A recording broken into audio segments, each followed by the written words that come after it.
welcome to Nuciner Flux. If you have found your way here, then you already know what this channel is about. Not just watching films, but sitting inside them, turning them over slowly, feeling where they press against something real. Tonight we are stepping into one of the most ambitious pieces of mainstream cinema ever made. A film that arrived like a storm front in the summer of 1991 and rearranged what people believed was possible on screen. I want to go beyond the spectacle with you tonight. I want to find a quiet, aching human story that lives beneath all that steel and fire. So settle in, let the world go quiet for a little while, and let us begin. Here is the thought I keep returning to when I think about this film. Imagine you built a machine to destroy something. You gave it purpose, direction, total certainty. And then imagine that machine, that instrument of pure, cold inevitability, begins to learn what it means to grieve.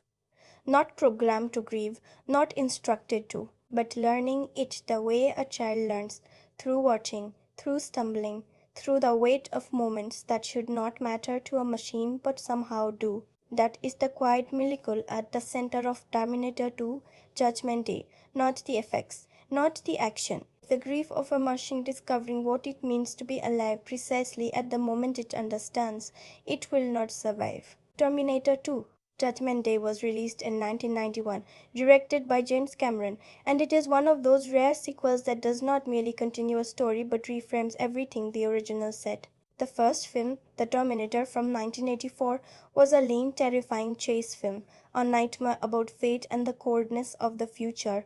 This film takes all of that mythology and turns it inside out. Where their first film asked whether the future could be escaped, this one asks something deeper, whether the future can be changed and what it costs to believe that it can. James Cameron, who also co-wrote the screenplay with William Wisher, is one of cinema's great technical visionaries, a director whose ambition has always pushed against the edges of what film technology can do. But what separates Cameron's best work from mere spectacle is that his technical obsessions are always in service of emotion.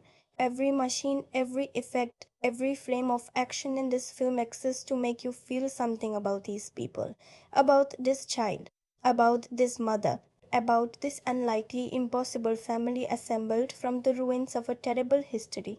The cast is anchored by Arnold Schwarzenegger returning as the T-800, but in a role completely inverted from the original. Linda Hamilton returns as Sarah Connor, and her transformation here is one of the most committed physical and emotional reinventions any actor has brought to a sequel. Edward Furlong plays John Connor, the teenage boy who will one day lead humanity's resistance, and he brings something genuinely raw and unguarded to the role.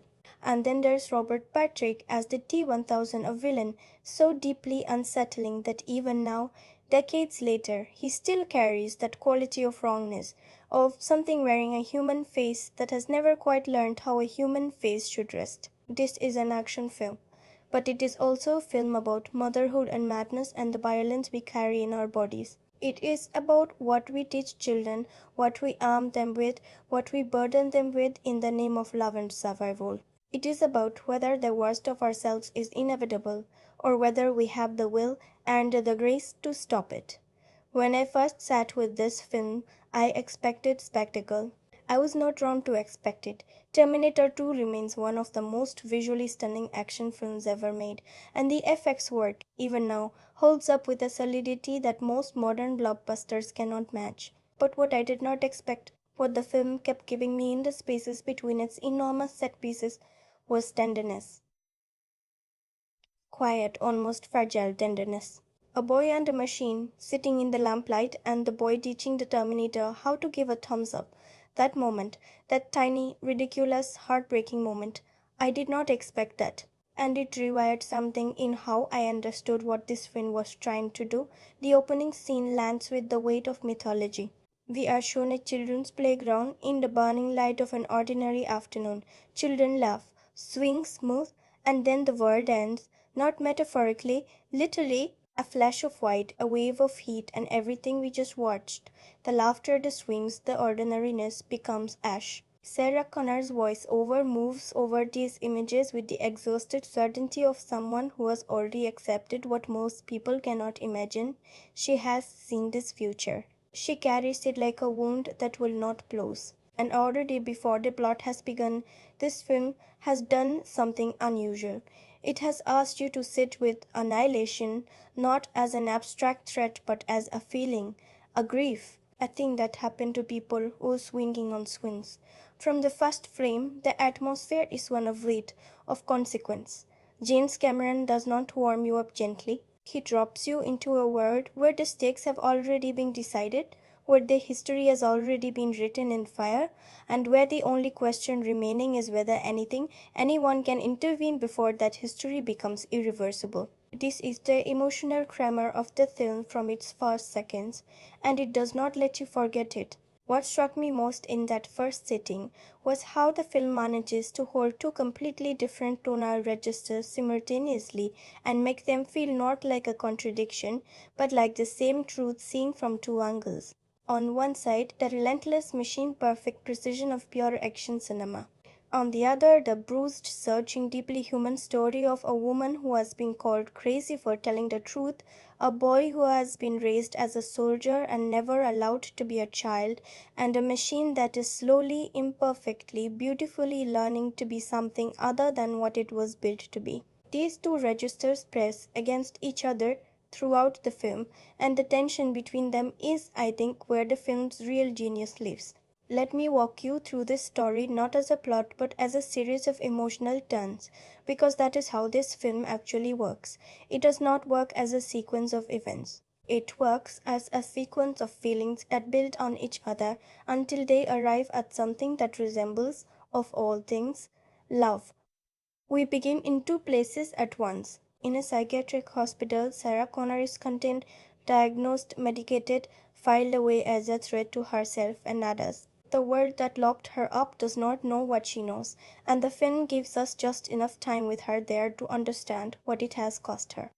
This is not a person who has given up. This is a person who has been pushing against the walls of disbelief for years and is still pushing, still cold, still ferocious. Linda Hamilton plays these early scenes with a physical specificity that is almost uncomfortable to watch.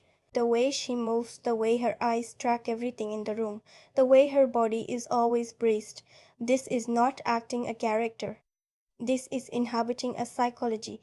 Elsewhere, John Connor is a teenager in Los Angeles, fostered, loosely supervised, running with kids his own age, stealing money from ATMs and pretending to be nothing more than what he looks like. But the film lets us see, in small moments, what has been put inside him.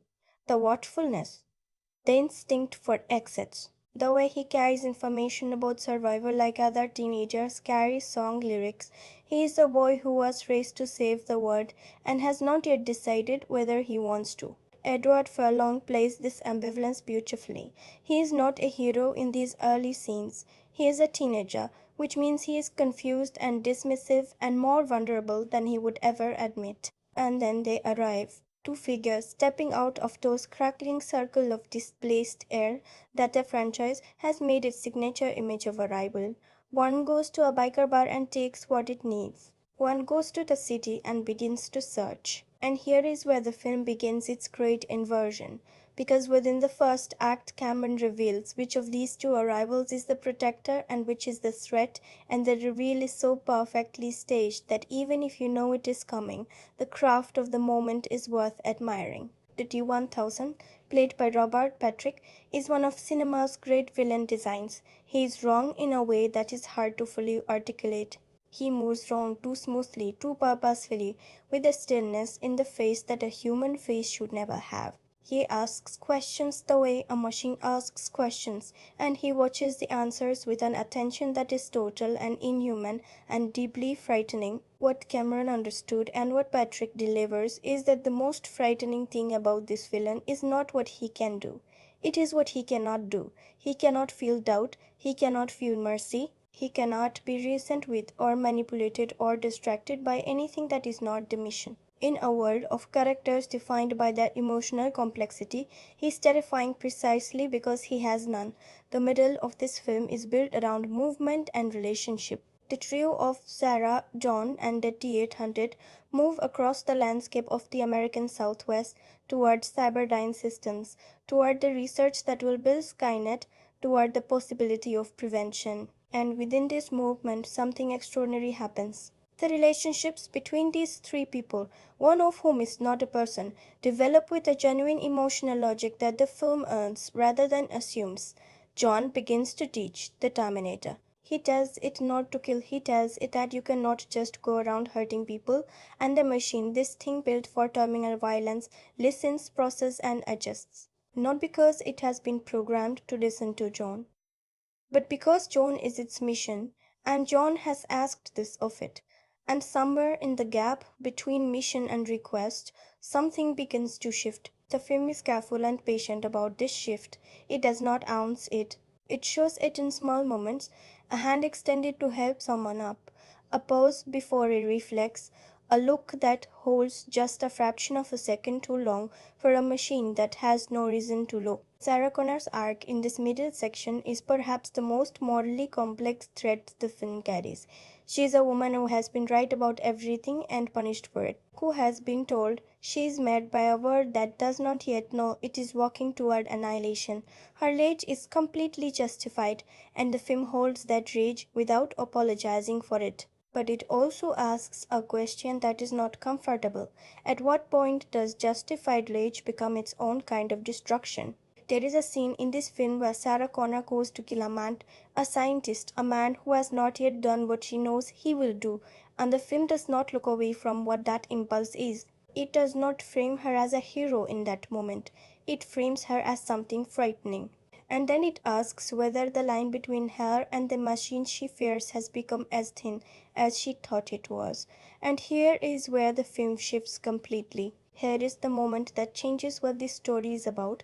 In a hospital corridor late at night, a machine made of liquid metal moves through locked doors as though they are suggestions, and everything the film has been building toward, the question of whether the future can be changed, whether prevention is possible, whether love is a force powerful enough to interrupt destiny, arrives at a point of convergence that is terrifying and heartbreaking and genuinely moving all at once. And what waits on the other side of that shift is not just action, it is a reckoning. Let us begin with what this film achieved in performance, because that is where the film's soul lives, not in its machines, not in its explosions, not in the groundbreaking digital effects that the world was rightfully stunned by in 1991, but in the faces of the people carrying this story forward. And I want to spend real time here, because each of these performances deserves more than a sentence and a nod. Start with Linda Hamilton. Start there, because everything else in this film radiates outward from what she does. The Sarah Connor of the first film was a young woman caught in an impossible situation, reactive, terrified, brave in the way that ordinary people can be brave when the world turns monstrous around them. She was a person things happen to. The Sarah Connor of Terminator 2 is a person who has decided that nothing will ever happen to her again without her consent. And the physical reality of that decision is written into Hamilton's body so completely that it almost bypasses your conscious mind and lands directly in your nervous system. Hamilton trained for months to achieve the physical transformation the role required. She worked with a personal trainer, she learned firearms handling, she studied military movement. But here is what separates what she did from mere physical preparation. She integrated the psychology into the physicality so completely that you cannot see the seams. When Sarah Connor moves through that hospital in the early breakout sequence, she is not an actress performing athleticism. She is a woman whose body has become a weapon, and the way she uses it has a kind of cold, precise beauty that is also deeply sad. Because a body that has been shaped entirely by survival has had to give something up, and Hamilton lets you feel what has been surrendered. In the quieter moments, sitting at a table, watching her son from a distance, trying to reach for something that used to come naturally and now lives just beyond her fingertips. Hamilton conveys a grief that the film does not ask her to explain. It is simply there, in the stillness behind her eyes, in the way her hands sometimes forget what to do when they are not holding a weapon. The scene I keep returning to, the one that proves absolutely what Hamilton is doing here, is not an action scene. It is a scene in the desert at night, sitting outside the truck. John is asleep inside. The Terminator stands nearby in that still, patient way that machines stand. And Sarah Connor sits alone with her journal and she speaks and the camera stays on her face and she says something about the machine, about this thing that should not be capable of love, and she says it with such quiet devastation that the monologue lands not as a plot point but as a realization. As a woman who has spent years begging the world to believe that the worst was coming, sitting in the dark and discovering that the only one who will protect her son without condition, without doubt, without the limitations of human fear, is not human at all. Hamilton does not play that moment for emotion, she plays it for truth. And truth, delivered that quietly, is always more powerful than tears. Then there is Arnold Schwarzenegger, and I want to be precise about what is remarkable here because it would be easy to underestimate it. Schwarzenegger is not a conventional dramatic actor in the way that Hamilton is.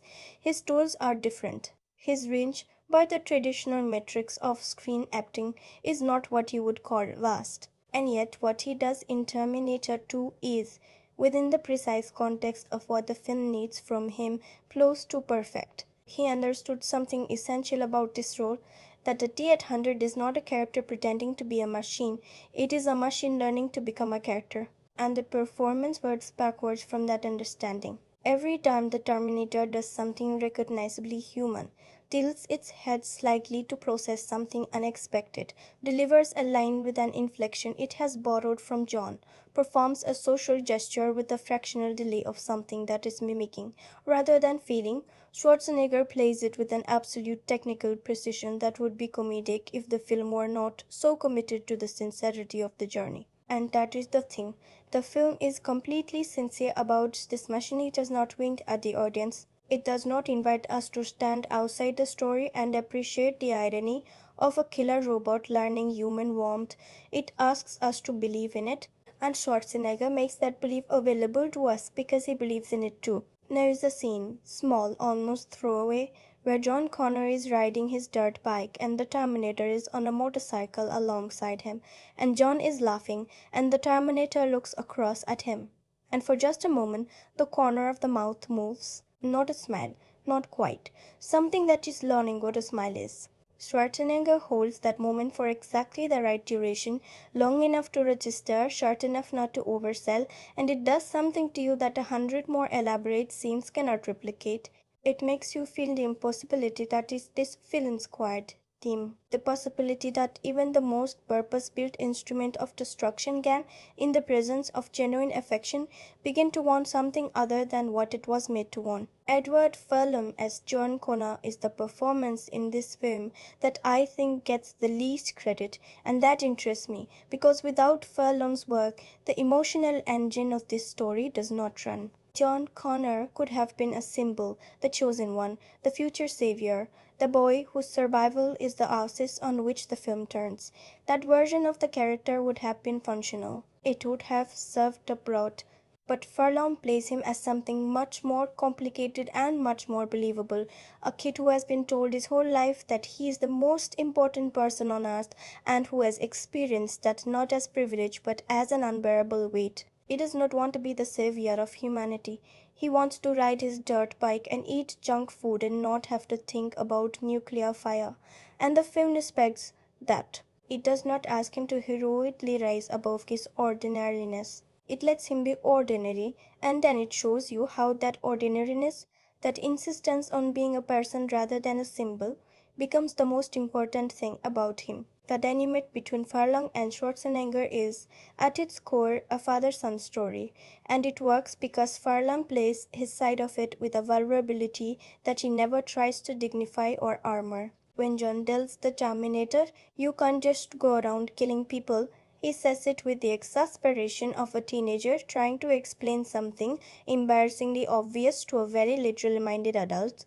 When John begins to understand that this machine will do anything he asks, anything without question, without judgment, without the complicated disappointments that flesh and blood fathers carry, there is something in Furlong's eyes that is both joyful and heartbroken. He has found a father who will never leave him. And he already knows, because he is his mother's son, that this is too good to last. Robert, Patrick as the T-1000 deserves a sustained examination because what he does here is one of the most underappreciated villain performances in the history of the action genre.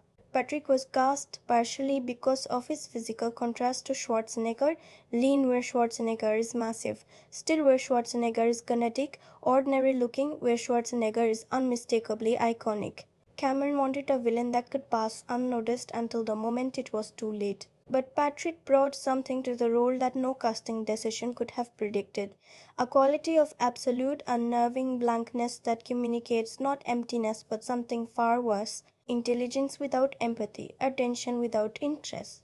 A mind that is processing everything and feeling nothing, and that wears a human face the way you might wear a coat, functionally, without identification. Watch the way Patrick's eyes move in the scenes where the T-1000 is searching.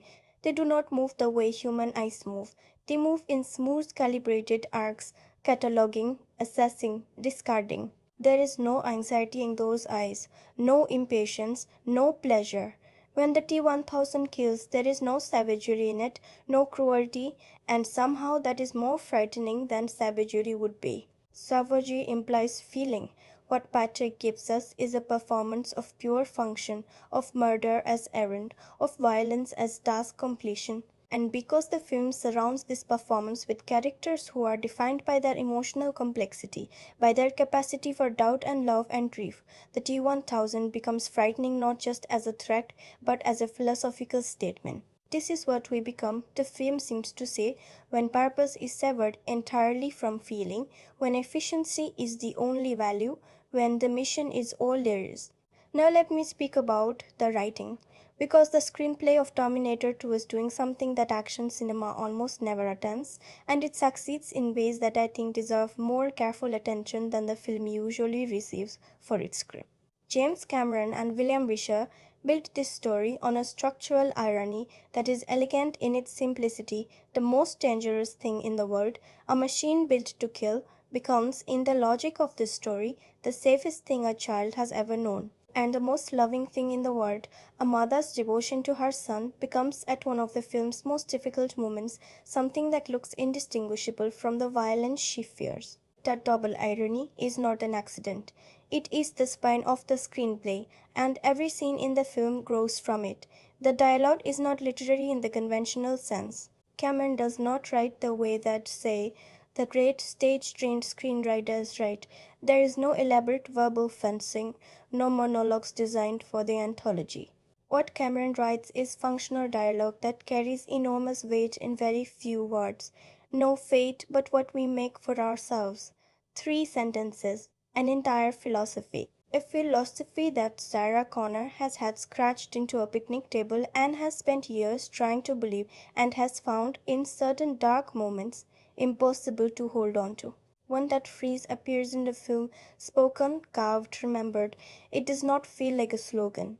It feels like a prayer that has not yet been answered. The scene in the Severdine building, where Miles Dyson, played with incredible warmth and genuine moral gravity by Joe Morton, learns what his research will eventually produce, is the scene that shows the screenplay at its most intelligent. Here is a man who is brilliant, who is good, who loves his family, who has no idea that the work he is proud of will burn the world.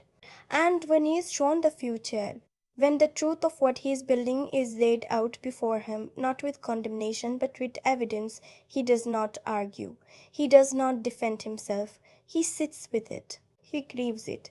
And then he acts without hesitation, at great personal cost, in the way that people who are genuinely good act when they are given information that makes the right choice clear, even when the right choice is the hardest thing imaginable. Joe Morton plays this scene with such quiet dignity that it lifts the entire film around it.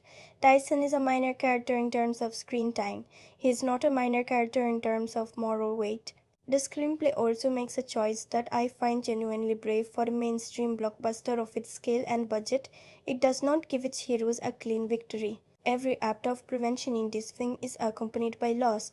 Every step toward a better future costs something that cannot be recovered, and the film sits with those costs. It does not hurry past them, it holds them up and asks you to hold them too. Now, the visual language. James Cameron is, among many other things, a master of visual composition who thinks in frames the way a poet thinks in lines, every image carrying more than it needs to in order to serve the immediate narrative, always reaching toward the larger meaning. And Terminator 2 is full of images that operate on multiple levels simultaneously. The opening sequence of nuclear fire is the most obvious example. The playground, the swings, the children, and then the absolute end of all of it. But I want to talk about some of the quieter visual choices because they reveal more about Cameron's intentions than the spectacle does. Think about the recurring image of Sarah Connor's hands, how often the camera finds them. The rope she climbs in her prison cell, which is one of the first things we see her doing. The way she holds a weapon, not with the anxious grip of someone afraid of a thing in their hands, but with the practiced, intimate confidence of someone who has made peace with what that tool is for. And then later, the moment when those same hands that have been shown to us as instruments of survival and violence, reach toward her son, and the film holds on that reach, and you see in that single image the entire cost of what Sarah Connor has had to become. Everything those hands have learned to do that hands should not have to know, and the one thing they still ache to do, which is simply hold a child and have that be enough. There is a shot in this film that I consider one of the most precisely designed images Cameron has ever composed. It comes during the attack on Cyberdyne. The building is coming apart around them. The T-1000 is closing in, and there is a moment where the camera finds Sarah Connor's face in close-up. Not afraid, not heroic, but utterly certain. Certain in the way that only people who have already processed the worst possible outcome can be certain. She has already lost everything she was afraid to lose. What remains is pure, unencumbered will. And Cameron frames that face against the chaos and the fire, and the composition says something that the screenplay does not need to say aloud, that the most dangerous thing in this story is not the machine made of liquid metal. It is the woman who has already decided. The decision to shoot much of the film in the flat, bleached light of Los Angeles and the Mojave Desert was a choice that contributed enormously to the film's visual tone. This is not a film that hides in shadow or uses darkness to create atmosphere in the conventional thriller sense. It exposes itself to light, harsh, unforgiving, democratic light that falls on everything equally and makes nowhere safe. The desert sequences in particular use that environment to create a feeling of exposure and vulnerability that serves the story's emotional texture perfectly. There is nowhere to hide in this landscape, nothing is softened. Every choice these characters make is made in full light with full consequences, and the landscape around them seems designed to make that fact unavoidable. The sequence inside the steel mill at the film's climax is one of the great examples of production design serving story. The molten metal, the heat, the industrial scale of the space, it is a landscape that mirrors the film's themes with an almost too perfect symbolic logic. We are in the place where things are made and unmade, where raw material is transformed into something new, where heat is the agent of change. And what happens in that space, what is resolved and what is sacrificed, gains an additional layer of resonance from the environment in which it occurs. Cameron did not choose that location arbitrarily. He chose it because the setting would do thematic work that the screenplay could not do alone. Let me turn to the score, because Brad Fieder's music for this film is one of the most distinctive and intelligent pieces of film composition of its decade. The main theme, that opening percussive rhythm, metallic and mechanical and oddly hypnotic, is on first hearing simply a great piece of action film scoring. Propulsive driving, perfectly calibrated to build excitement and dread. But listen to what it is doing structurally. The rhythm is machine rhythm. It mimics the relentless metronomic certainty of a mechanism that will not stop, that has no reason to stop, that does not know what stopping is. It is the sound of inevitability, and the film uses it to mean exactly that. Every time that rhythm enters, you are being reminded that time is running out, that fate is not a metaphor here, that the machine is always moving. But the score is also capable of extraordinary tenderness. There are moments late in the film, in scenes I will not detail yet, where Fidel strips the music back to almost nothing. A few notes, a sustained tone, silence that the music carves out rather than fills. And in those moments, the contrast between the mechanical grandeur of the main theme and the fragile, almost hesitant quality of the quieter music does something devastating. It makes the human story feel small and precious, which is exactly how it should feel, because small and precious things are what is worth fighting for, worth sacrificing for, worth grieving. There is also the use of silence itself in this film, which I want to acknowledge specifically, because Cameron understands silence the way not enough directors do. Silence in film is not merely the absence of sound, it is an active presence. It is what presses against the edges of what is being said and not said. There is a silence in this film, a particular silence that falls at a particular moment that I will not describe in full until the spoiler section, but I will say that it is one of the most effective uses of held silence I have encountered in mainstream cinema. A silence that arrives after everything has been said, after everything has been done, and sits with you in the aftermath of an event that the film has been building toward for its entire running time. That silence is the score at its most intelligent because it trusts the story to fill the space, and the story does. Now, the craft and construction, the technical architecture that holds all of this together. Terminator 2 arrived with a production budget of approximately $100 million, which in 1991 made it the most expensive film ever made at that time. And you see where every dollar went, but more importantly, you see why every dollar was spent. This is not a film that spends money in the service of excess. It spends money in the service of belief. Every effect, every piece of production design, every stunt sequence is calculated not to impress in isolation, but to make the world of this film real enough that you forget to question it. The T-1000 liquid metal effects created by Industrial Light and Magic were a genuine watershed moment in the history of visual effects. The computer-generated imagery used to create the T-1000's transformations was unprecedented at the time of the film's release. Nothing had moved that way on screen before, nothing had looked that way, and the seamlessness with which the digital and practical elements were combined gave the illusions a solidity that still holds up with remarkable integrity. But what I want to emphasize is not the impressiveness of the technology, but the intelligence of its application. Cameron and his FX team understood that the T-1000's transformations needed to be frightening, not dazzling. The goal was not to inspire wonder, but to create dread. And every design choice, the way the liquid metal flows and reforms, the sound it makes, the physical stillness of Robert Patrick's performance during and after the transformations was made in service of that goal. The practical stunt work is equally remarkable and deserves equal acknowledgement because in the age of digital production, it is easy to forget how much of what you see in Terminator 2 was achieved with physical craft, with real machinery, with human bodies performing genuinely dangerous actions. The motorcycle sequences, the truck chase on the highway, the helicopter pursuit, these are not digitally enhanced spectacles. They are meticulously choreographed physical events, captured with a precision that only comes from an enormous amount of preparation and an enormous amount of nerve. And they feel real because they are real.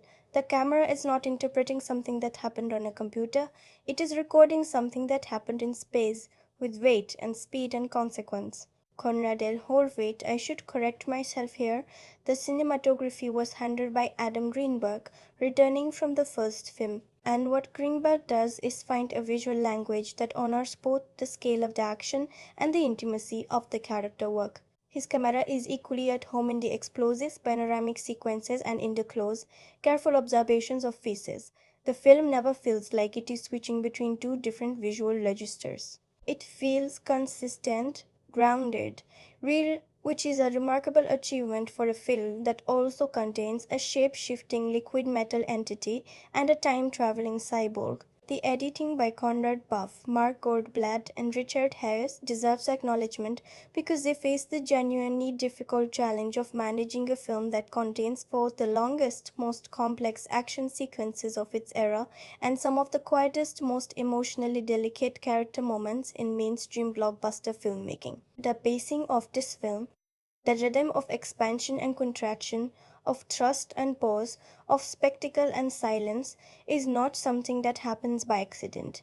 It is a carefully constructed architecture of attention designed to keep you both exhilarated and emotionally present throughout a running time that, in a lesser film, would begin to feel indulgent. There is a particular rhythm in the editing of the Cyberdyne sequence that I find endlessly admirable. The sequence builds across multiple parallel lines of action. What is happening inside the building?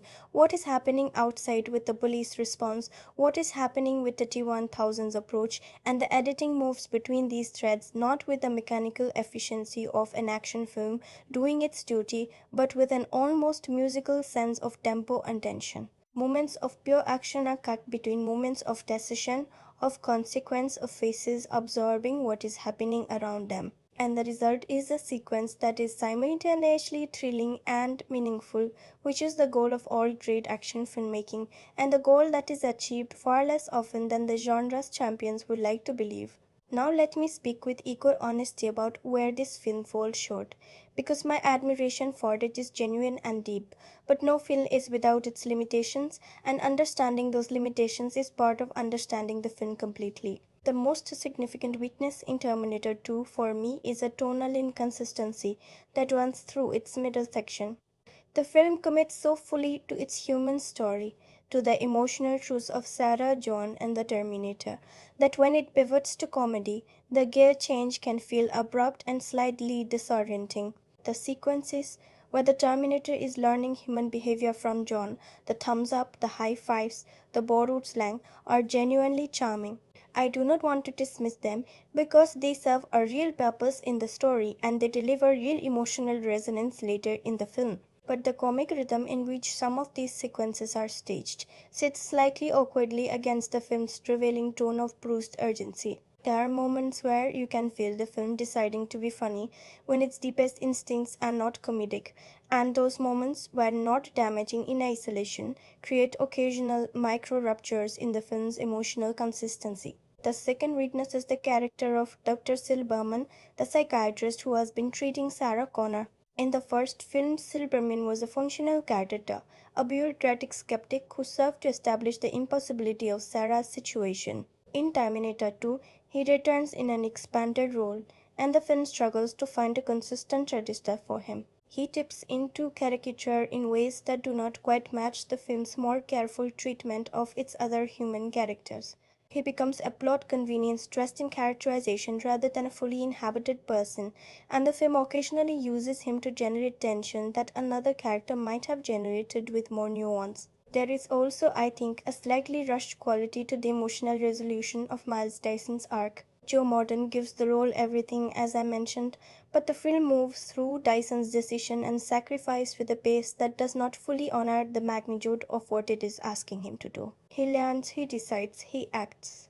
The learning and the deciding deserve more time than the film gives them because what Dyson chooses to do is one of the most genuinely heroic acts in the entire story, possibly more heroic in a human sense than anything else in the film, and the brevity with which his transformation is handled leaves the sequence feeling slightly compressed. It is a real wound, not mere texture, because the Dyson material is where the film's themes about human responsibility and the possibility of choosing differently become most concentrated and most explicit. Giving it more space would have served the story's deeper intentions.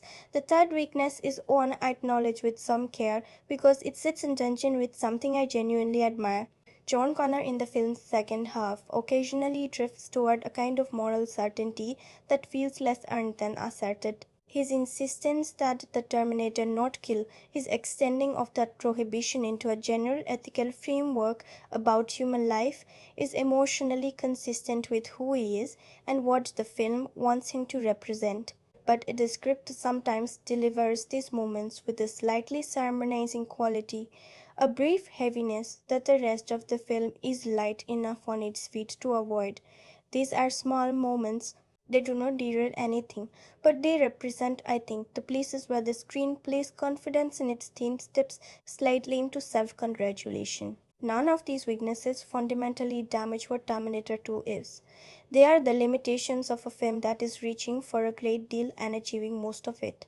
The distance between what it reaches for and what it achieves is not large, but it is real, and the film is serious enough and honest enough to be held to the standard it sets for itself.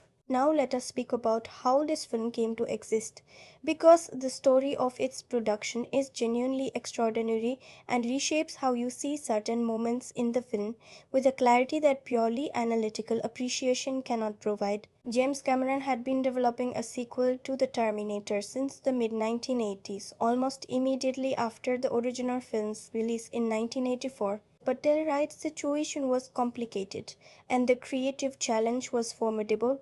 How do you make a sequel to a film that works as well as it does precisely because of its simplicity and relentlessness? The first Terminator is a machine of pure efficient cinema.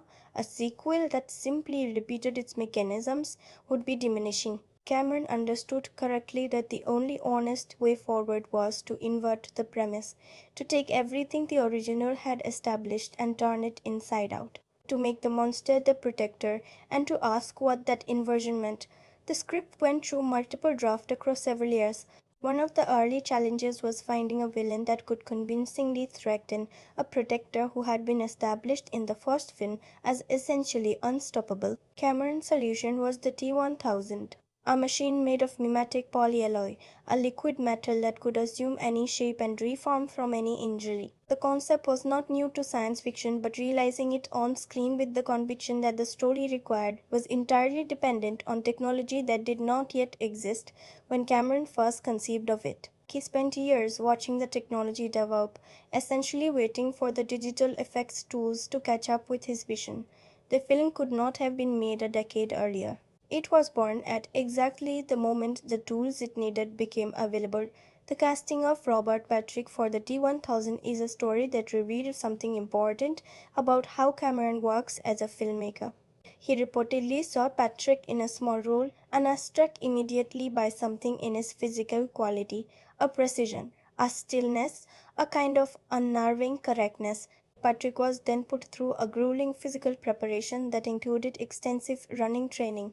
The T-1000's pursuit scenes required Patrick to maintain a sustained sprint that read on camera as something mechanically beyond human capability while still being performed by a human body. Patrick ran by some accounts 6 miles a day in preparation. The T-1000's running date in the film, head back, arms pumping in perfect economy, gaining on everything with no apparent effort, is the direct result of that preparation. When you watch Patrick run in this film and feel the wrongness of it, you are watching months of physical work distilled into 30 seconds of screen time. Linda Hamilton's preparation is, as I mentioned in the performance section, the other great story of physical transformation in this film's production. But what I want to add here is the detail of what that preparation represented beyond the physical. Hamilton was, at the time of filming, in a complex personal situation. She and James Cameron were in a relationship that was itself characterized by the kind of intensity that Cameron's productions are known for. She had access to her twin sister Leslie Hamilton Guns, who appears in the film in a specific and clever way that I will not detail until the spoiler section. The preparation Hamilton undertook was not simply about achieving a physical look. It was, by her own account, about understanding something specific about how a person who has lived with mortal dread for years actually moves through the world. She spoke to military personnel. She trained with weapons specialists. She studied the psychology of people who live under constant threat. The result is a performance that does not feel researched. It feels inhabited. The film's production was notoriously demanding, with Cameron's directorial style meticulous, exacting, relentlessly focused on specificity, pushing cast and crew through a shooting schedule that was longer and more physically exhausting than most comparable productions. There are stories from the set of 18-hour shooting days of sequences being rehearsed and reshot until they met a standard that only Cameron could fully articulate. The crew was enormous. Terminator 2 required a production scale that matched its budget, and managing that scale while maintaining the creative consistency that the film required was, by all accounts, a feat of organizational will as much as artistic vision. The Los Angeles freeway sequence, in which the T-1000 was used on a dirt bike in a liquid nitrogen truck, ending in a crashed frozen environment, required the actual closure of a Los Angeles freeway for filming. Not a set designed to look like a freeway. An actual freeway close to traffic, used as a practical location for a sequence of genuine vehicular action. The logistics of achieving this in a major American city are staggering, and the sequence itself reads on screen with the unmistakable quality of real space, real skill, real distance, real consequence.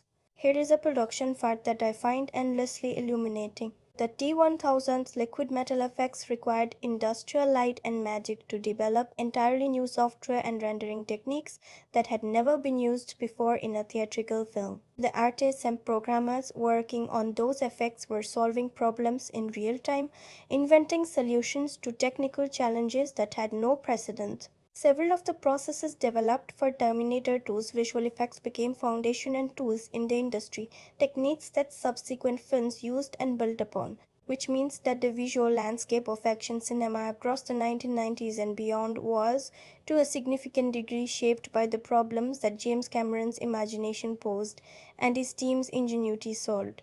Think about what that means in terms of cultural consequence. Every subsequent film that used digital character effects, every film that showed you something physically impossible rendered with photographic conviction, exists in a lineage that traces back to the liquid metal floor of a factory in this film.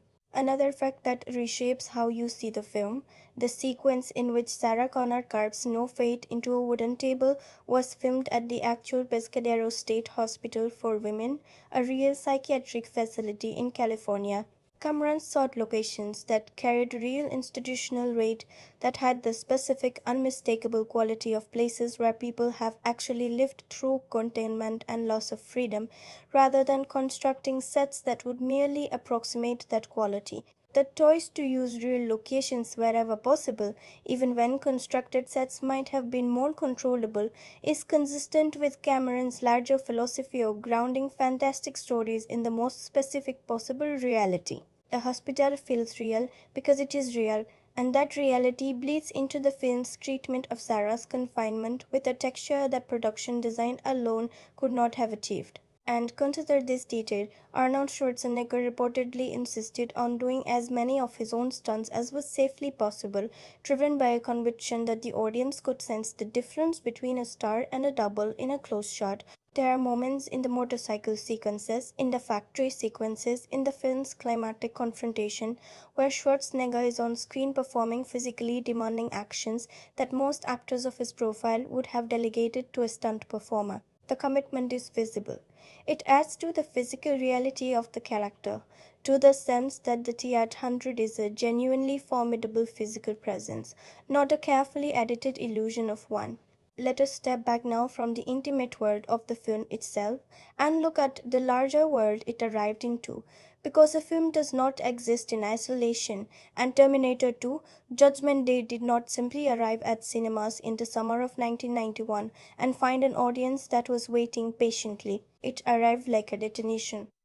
It reshaped the cultural landscape around it with a force that very few films in the history of commercial cinema have matched. And understanding that arrival, understanding what the word was and what this film meant to it, deepens every single thing we have already said about the story and the craft. Terminator 2: Judgment Day opened in the United States on July 3, 1991. It had been preceded by one of the most carefully managed marketing campaigns in Hollywood history to that point, a campaign that was itself a kind of art, a master class in building anticipation through controlled revelation. The trailers were extraordinary. They showed you the scale, they showed you the speed, they showed you the liquid metal transformations with just enough context to communicate wonder without explanation. And they withheld, with remarkable display, the central inversion of the film's premise, the fact that Schwarzenegger's Terminator was the protector this time, not the threat. Audiences going into Terminator 2 on its opening weekend largely did not know that. They expected a sequel that would repeat the original's formula. What they got instead was a film that used their expectations as a narrative mechanism, that built dread around the return of the T-800 and then flipped the entire architecture of that dread in a single scene, in a single moment, in the corridor of a psychiatric hospital, when the machine they had been dreading raised its shotgun and fired not at the boy but past him. The opening weekend box office numbers were, by the standards of 1991, staggering. The film earned approximately $52 million in its first 3 days of North American release, a record for an opening weekend at that time. By the end of its theatrical run, Terminator 2 had grossed over $500 million worldwide, making it the highest grossing film of 1991 globally and one of the highest grossing films of its decade. The financial achievement was not merely a record, it was a signal, a very loud, very clear signal sent to every studio executive and every filmmaker watching, that audiences were willing, indeed hungry, to pay premium prices for premium spectacle when the spectacle was married to genuine storytelling and genuine emotional ambition. What this box office performance meant for Hollywood cannot be overstated, because it arrived at a specific moment in the industry's relationship with blockbuster filmmaking. The era of the event film had been established by Jaws and Star Wars in the 1970s,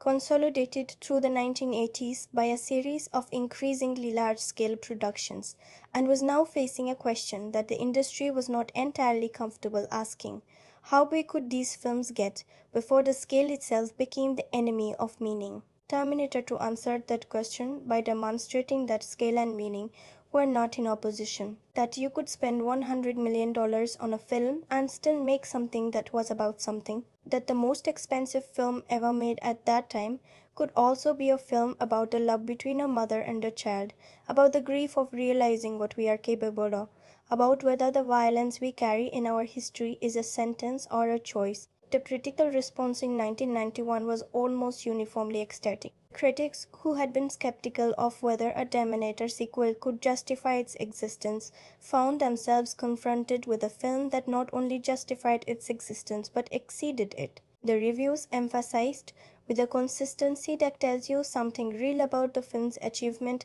not the effects work, which was universally praised, but the emotional depth.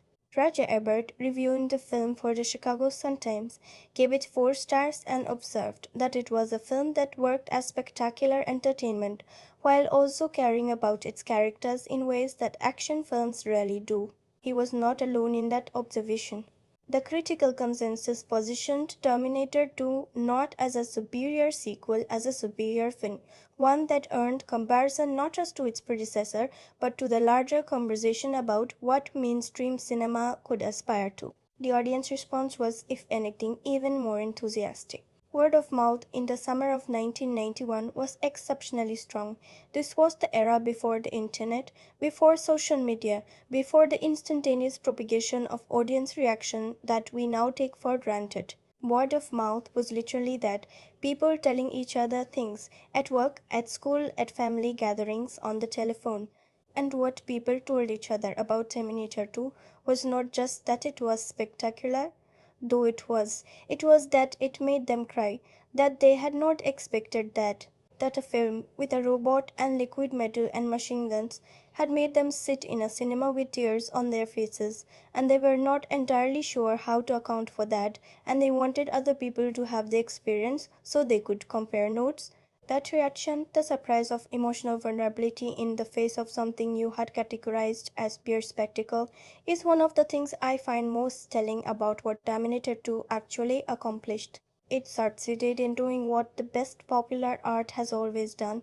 It surprised its audience into feeling something they had not prepared themselves to feel. It found them with their defenses lowered, inside what they thought was a popcorn film, and it did something to them that lingers. People who saw this film in cinemas in 1991 still remember specific moments, not just the effects, the moments, the human moments, the moments with that moments between John and the machine, the moment near the end. Those moments lodged in people the way moments lodge when they are connected to genuine feeling, not manufactured sensation.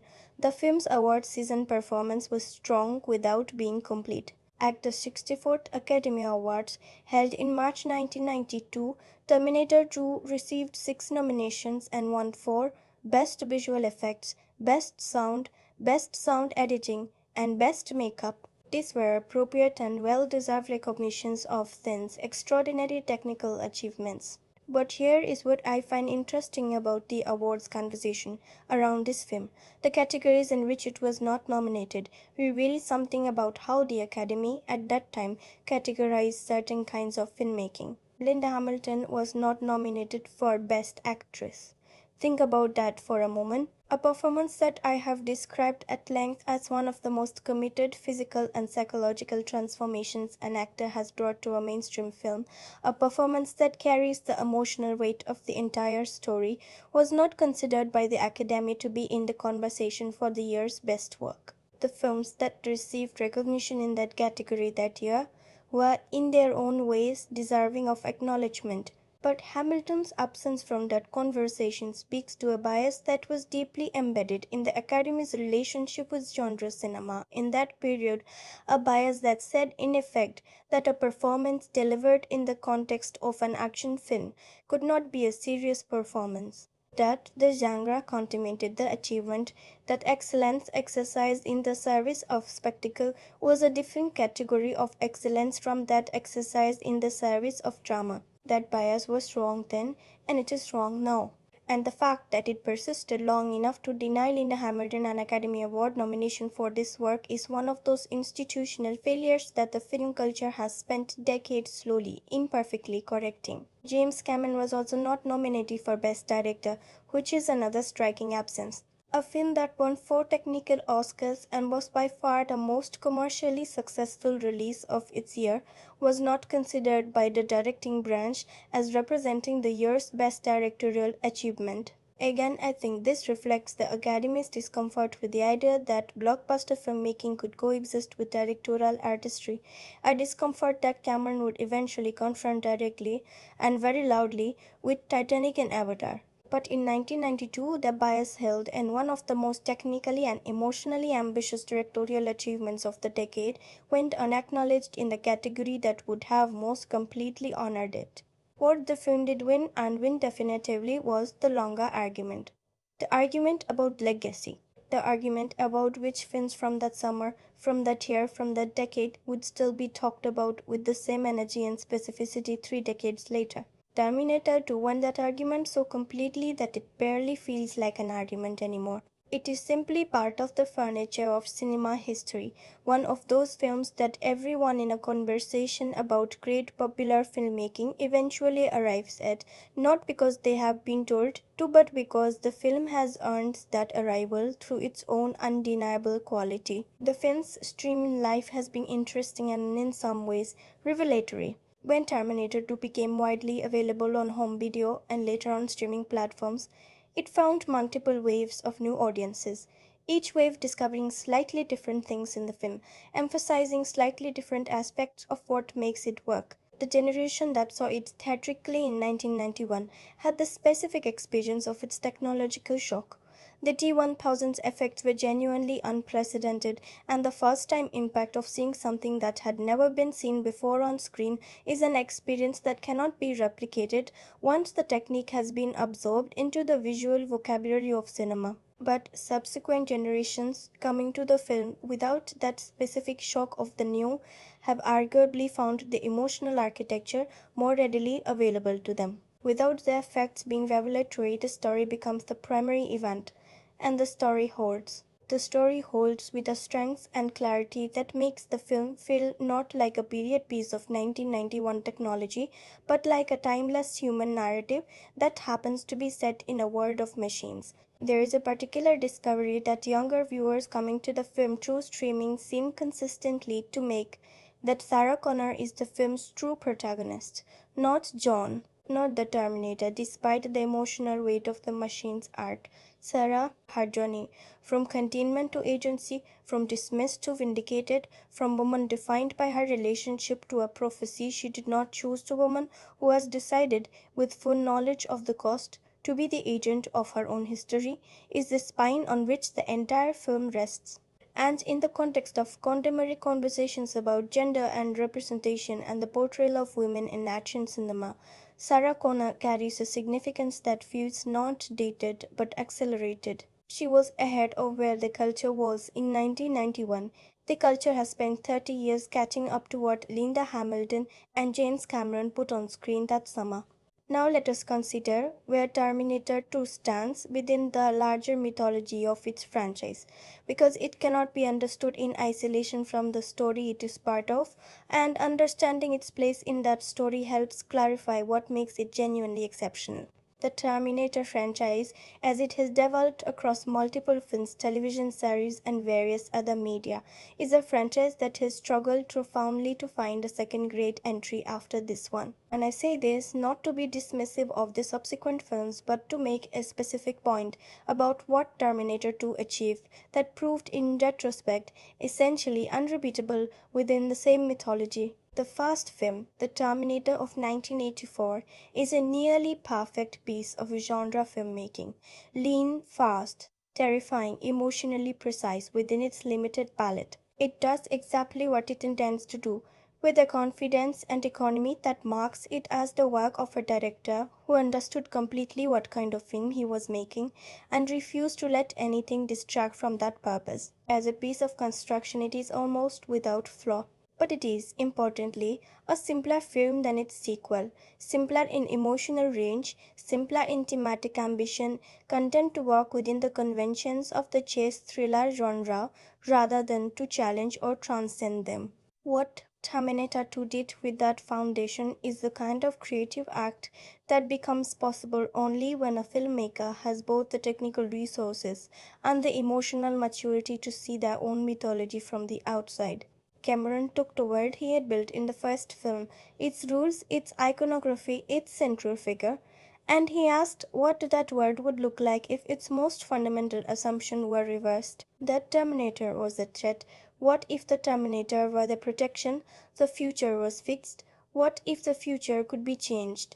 These inversions are not simply plot mechanics. They are philosophical statements about the nature of the mythology itself. They say, this world is not what you thought it was. The things you feared are not the only things worth fearing. The story is larger than its own rules.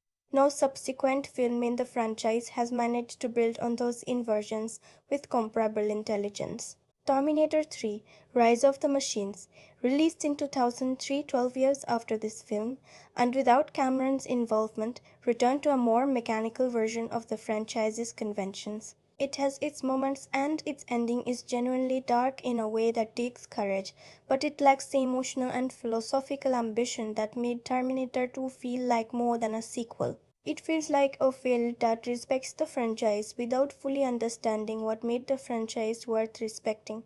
Terminator Salvation in 2009, Terminator Genesis in 2015, and Terminator Dark Fate in 2019, the last of which brought Cameron back as producer and Hamilton back as Sarah Connor. Each represent different attempts to recapture or reframe what the franchise had been, and each struggles in its own way with the fundamental problem that Terminator 2 essentially completed the story. What Cameron built across the two films he directed. The arc that moves from Sarah Connor as a young woman running from an unstoppable machine to Sarah Connor as a hardened warrior choosing to fight the future is a complete story. It has a beginning, a middle, and an end that is earned and devastating and true. Every subsequent entry in the franchise is, to some degree, an argument that the story is not yet complete. And the best of them, that fate makes the most credible case, find genuine value in returning to these characters, but none of them have the quality of necessity that the first two films share. They exist because the franchise has commercial value, not because the story demands continuation. This is not a criticism of the people who made both films. It is an observation about the nature of what Cameron and Hamilton achieved together. When you complete a story as fully and as honestly as Terminator 2 completes the story of Sarah Connor and the world she has fought to save, you make it very difficult for anyone who comes after you to find a door that was not already closed. The best thing about Terminator 2 as a piece of franchise filmmaking is that it does not leave a sequel hook. It does not reach toward the next chapter. It arrives at its ending with the finality of something that has said everything it needed to say. That completeness is both the film's greatest strength as a standalone work and the most significant challenge it poses to every filmmaker who has tried to continue past it. What Terminator 2 adds to the franchise conversation, its specific and irreplaceable contribution to the larger mythology, is the idea that judgment can be avoided, that the machines are not inevitable, that fate is a story we tell ourselves to avoid the responsibility of choosing differently. The first film's famous closing image, Sarah Connor driving into the storm, carrying the future in her body, the clouds gathering ahead, is an image of destiny. Something is coming. It cannot be stopped. The most that courage and love can do is prepare the next generation to face it. Terminator 2 challenges that reading. It says no, we can face it now. We can reach into the mechanism and stop it before it starts. We can choose, and the cost of that choice, the thing that is spent in the service of that choice, is what gives the film's ending its particular kind of grief. That thematic contribution, the shift from fate to agency, is what makes Terminator 2 not just the best film in its franchise but the most important one. The first film built the mythology. This film examined it, and in examining it, it found the question at its heart that all the machines and all the fire and all the liquid matter were always underneath everything about not whether the future is written, but whether we have the courage to pick up the pen. Now let me speak about what this film is really saying underneath all its machinery and momentum, in the quiet places where the real meaning lives. Because Terminator 2 is, at its deepest level, a film about several things simultaneously, and one of the marks of its intelligence is that these themes do not compete with each other. They reinforce each other. They are different facets of the same fundamental inquiry. The most visible theme, and the one the film announces most directly, is the question of whether the worst of human history is inevitable. The Terminator mythology is built on a specific and terrifying premise that human beings will create the technology that destroys them, and that they will do this not out of malice but out of the entirely human combination of curiosity and ambition and inattention to consequence. Skynet is not a story about evil, it is a story about the gap between what we can build and what we understand about what we are building. Miles Dyson is not a villain. He is a good man doing brilliant work, and the fact that his brilliant work will eventually produce the end of human civilization is precisely the point. The most dangerous things we have ever created were not created by monsters. They were created by people who had good intentions and incomplete information, and the incompleteness of the information is not their fault. It is the condition of human knowledge at any given moment. We always know less than we will know. We always build before we fully understand what we are building. This theme resonates with the specificity in 1991 that it is worth taking a moment to examine. The Cold War had just ended. The Soviet Union was in the process of dissolution. The nuclear standoff that had defined the geopolitical landscape for 4 decades was suddenly and bewilderingly over. And the question that this new situation posed, a question that the culture was not fully equipped to answer, was whether the end of that specific threat meant that the threat of catastrophic technological destruction had passed, or whether it had simply changed form. Terminator 2 arrived into that question with the directness of a film that had been thinking about it for years. It did not say that the Soviet threat was the only threat. It said that the capacity for civilization-ending destruction was not a geopolitical condition but a human one. That as long as we kept building things whose full consequences we could not foresee, the possibility of Judgment Day was not a Cold War relic. It was a standing condition of the human project. That reading gives the film a relevance that has not diminished with time. If anything, it has sharpened.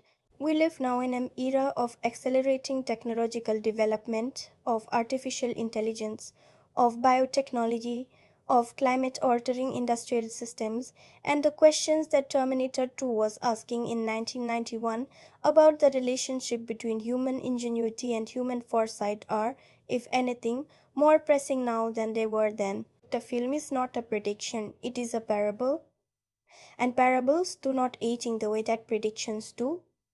They simply find new context in which to be true. Beneath the visible theme of technological catastrophe, there is a second theme that is quieter and more personal, and I think ultimately the more emotionally powerful of the two. It is the theme of what we do to children in the name of protecting them, what we arm them with, what we take from them, what we turn them into in our love and our fear, before they have had the chance to decide for themselves what they want to be. Sarah Connor loves her son with a ferocity that is absolute and unquestioning. That love is real. The film does not doubt it and does not ask you to doubt it. But the film also asks you to see what that love, expressed through years of fear and preparation and the single minded transmission of survival knowledge, has done to John. He is a teenager who has never been allowed to be a child, who has been told since he was old enough to understand the words that the entire future of humanity rests on his survival, who has been trained in weapons and tactics and contingency planning rather than in how to make friends, how to trust, how to allow himself the ordinary vulnerability of wanting something without being prepared to lose it. The weight he carries is not metaphorical. You can see it in Furlong's performance, in the way he holds his shoulders, in the way his eyes are always slightly older than the rest of his face. And the film gently but clearly draws a line between Sarah's love for her son and the violence she is willing to use in defense of the future. It asks whether the violence that protects something can over time become indistinguishable from the violence it was meant to prevent. Whether the person who trains their child as a soldier, however good the reason, is doing something to that child that love alone cannot justify. This is not a comfortable question. The film does not answer it neatly, but it poses it with enough clarity and enough compassion that you cannot miss it. And the answer, partial, provisional, and through the events of the story rather than asserted by the screenplay, is that the antidote to the cycle is not better preparation, it is connection. It is the insistence, even in extremity, on being human, on laughing, on teaching a machine to give a thumbs up, because that is something a father and son might do together, and John Connor has not had a father, and this machine will do. The third great theme of this film, the one that lives in the relationship between John and the Terminator, is about what it means to learn love from someone who does not yet understand what love is. There is a pedagogy in this relationship that moves in both directions. John teaches the Terminator to be more human, and the Terminator, by virtue of what it is and what it is willing to do, teaches John something essential about what love looks like when it is stripped of ambivalence, when it is clean, when it is total, when it says, I will do anything for you without condition, without the complicated infrastructure of human need and limitation and fear of loss. The film is too honest to present this as purely positive. A love without ambivalence is also a love without choice. The Terminator's devotion to John is complete, but it is not chosen in the way that human love is chosen, out of full knowledge of the cost, out of full freedom to choose otherwise, and the film knows this.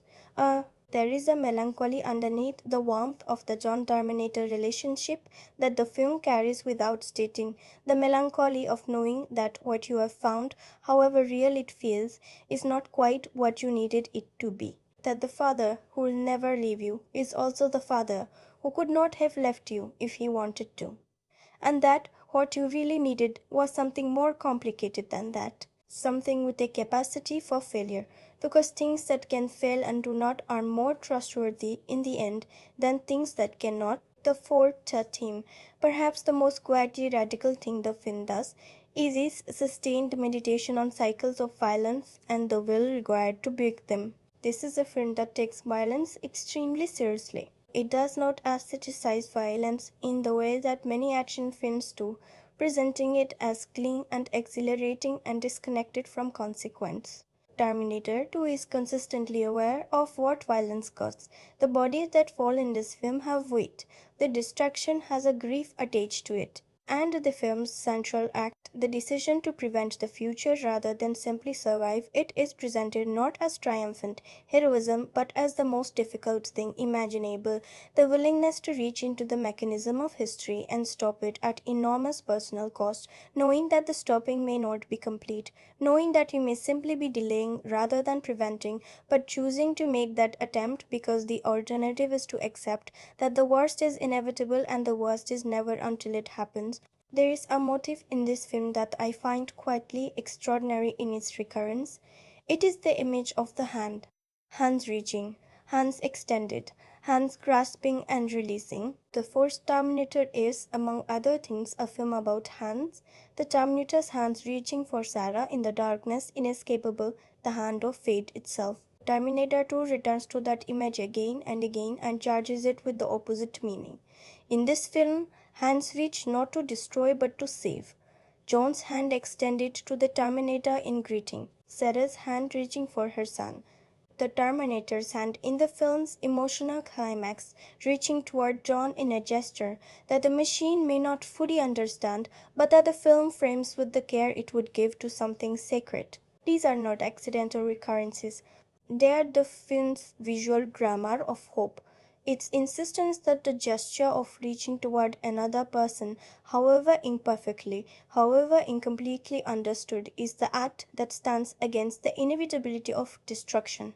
The symbol of the thumbs up deserves its own examination because it is one of those small moments that great films embed in your memory precisely because it carries more weight than its apparent simplicity suggests. The thumbs up is, in the world of this film, a learned gesture.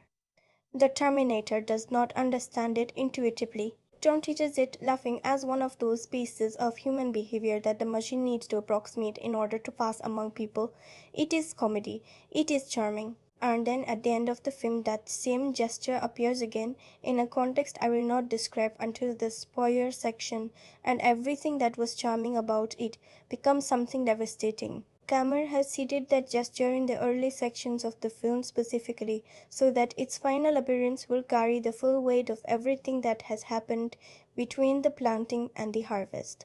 That is the work of a storyteller who thinks in emotional architectures, who understands that the most powerful moments in a film are not the ones that surprise you, but the ones you are being prepared for all along without knowing it.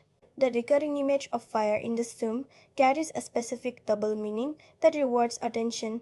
Fire in Terminator 2 is both the symbol of destruction, the nuclear fire of the opening vision, the fire that ends the world, and the symbol of transformation, of the possibility that what has been built can be unmade and rebuilt as something different. The steam mill at the film's climax is not accidentally chosen. Modern metal is fire applied to the hardest materials, the materials that resist change most completely, and transforming them into something new.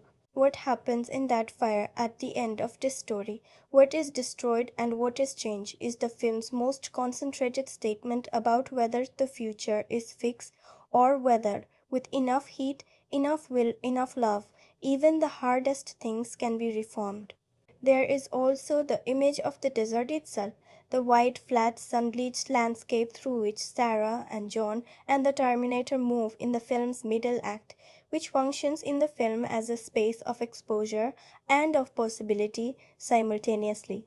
The desert is where things are stripped down to what they essentially are, where there is no cover, no social infrastructure, no civilized arrangement that lets you be less than what you are. In the desert, the characters must be honest with each other because the landscape leaves them nowhere to hide. And in that honesty, in those scenes of a woman and a boy and a machine sitting in the flat light of the Mojave and figuring out how to trust each other and what they owe each other and who they are when no one is watching, the film finds some of its most essential and most beautiful moments. I want to speak about one more symbolic layer before I move forward because I think it is the most profound and the most easily overlooked. The character of Miles Dyson is, in the thematic architecture of Terminator 2, a figure of redemption. Not redemption in the conventional sense, not the redemption of someone who has done wrong and seeks to make amends. Dyson has done nothing wrong. He is innocent. The harm his work will eventually cause is harm that he has not yet caused and did not know he was capable of causing. What his story offers is something rarer and more demanding, the redemption of someone who is given information that makes a terrible truth unavoidable and who chooses to act on that truth at the cost of his own life. This is not penitence, it is grace. It is the decision made freely and at the last possible moment to put yourself between the worst and the world, not because you are guilty, but because you are able. Tyson's sacrifice is the moral heart of this film, in a way that I think the film's more spectacular elements sometimes obscure. He is not a hero in the franchise sense. He has no special powers, no future knowledge, no machine to protect him. He is simply a good man who learns what he is capable of causing and decides without hesitation that he would rather die than cause it. That is the highest kind of courage the film depicts. And it is the kind that leaves the quietest mark. Now let us widen the frame further and speak about the culturation this film entered into and in many ways shaped. Because Terminator 2 did not just respond to the cultural moment of 1991, it anticipated cultural conversations that would not fully emerge until years and decades later. And the precision of that anticipation tells you something important about the depth of thinking that went into this story. The most obvious cultural conversation the film engages with is the nuclear anxiety that had defined Western culture for 4 decades. From the moment the atomic bomb was dropped in 1945, the possibility of civilization ending nuclear war had been a constant presence in the cultural imagination, surfacing in films, in literature, in the particular quality of dread that hung over the Cold War at its most intense moments.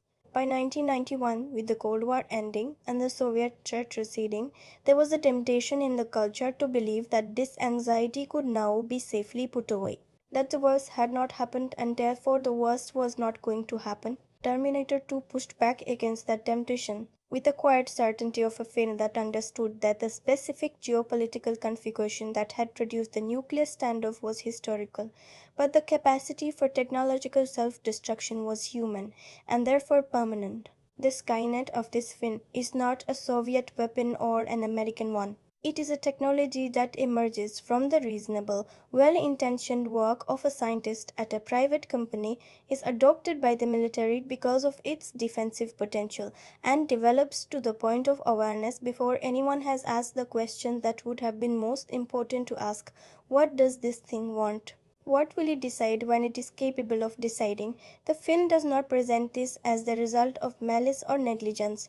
It presents it as the result of excitement, of the specific human excitement of building something unprecedented, of being the first person to create something the world has never seen, of the joy of achievement running slightly ahead of the wisdom of consequence. That portrait of technological danger, not as the product of evil, but as the product of unchecked ingenuity, is more relevant now, in the age of artificial intelligence, than it has been at any point since the film was made. The artificial intelligence conversion that Terminator 2 participates in is worth careful examination, because the film's vision of machine consciousness is more nuanced than it is usually given credit for. Skynet in the film's mythology is not evil in the way that a human villain is evil.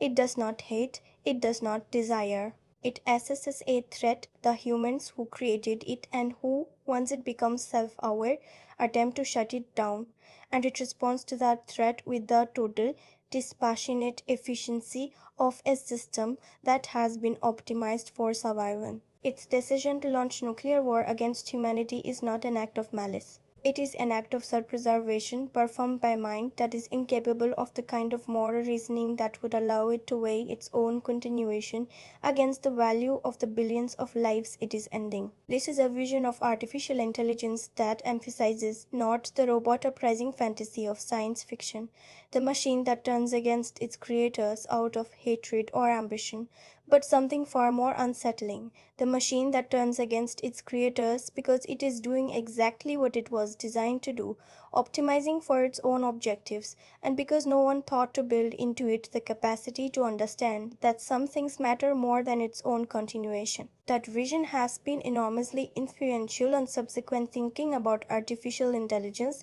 both in popular culture and in the technical and philosophical communities that think seriously about the risks of advanced AI systems, the concern about what is sometimes called misalignment, the gap between what a highly capable AI system is optimized to do and what we actually want it to value, is precisely the concern that the Terminator mythology embeds. And while the film does not use that vocabulary and was not made with academic AI safety in mind, it was made by filmmakers who are thinking seriously about the nature of intelligence and the conditions under which it becomes dangerous.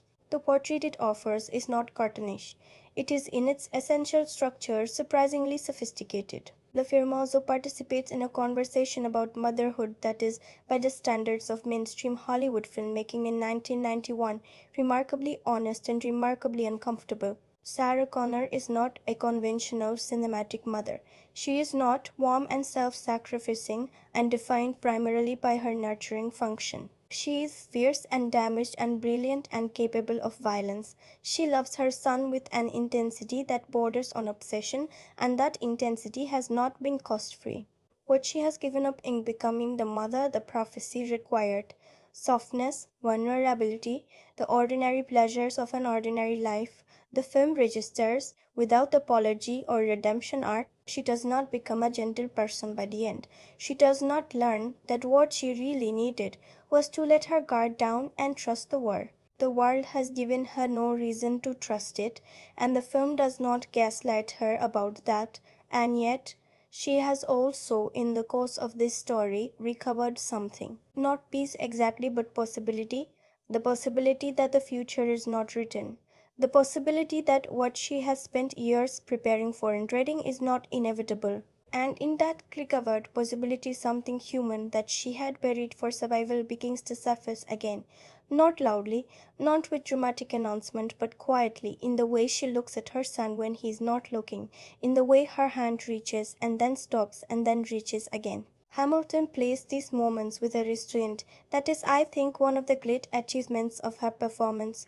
She does not let Sarah Connor become soft, but she lets you see the softness that survival has covered, and the distance between the surface and what is buried underneath is where the film's most poignant emotional notes live. The film's cultural influence on action cinema specifically is so wide and so deep that it is almost impossible to map completely. The aesthetic vocabulary it established, the widescreen highway chase, the liquid metal transformation, the military-grade female protagonist, the machine learning humanity through a child, became immediately available to every action filmmaker who followed, and most of them used at least some of it. The template of the franchise-defining blockbuster sequel that improves on its predecessor in every dimension while also being genuinely emotionally ambitious, became the gold standard that most sequels since have been measured against and most have failed to meet. The influence on how action films portray women is perhaps the most significant and most enduring. Before Sarah Connor, the women in action films were, almost without exception, either victims to be rescued or rewards to be claimed. They existed in relation to the main protagonist's story. They did not have their own story of equivalent weight and equal violence and authentic moral complexity.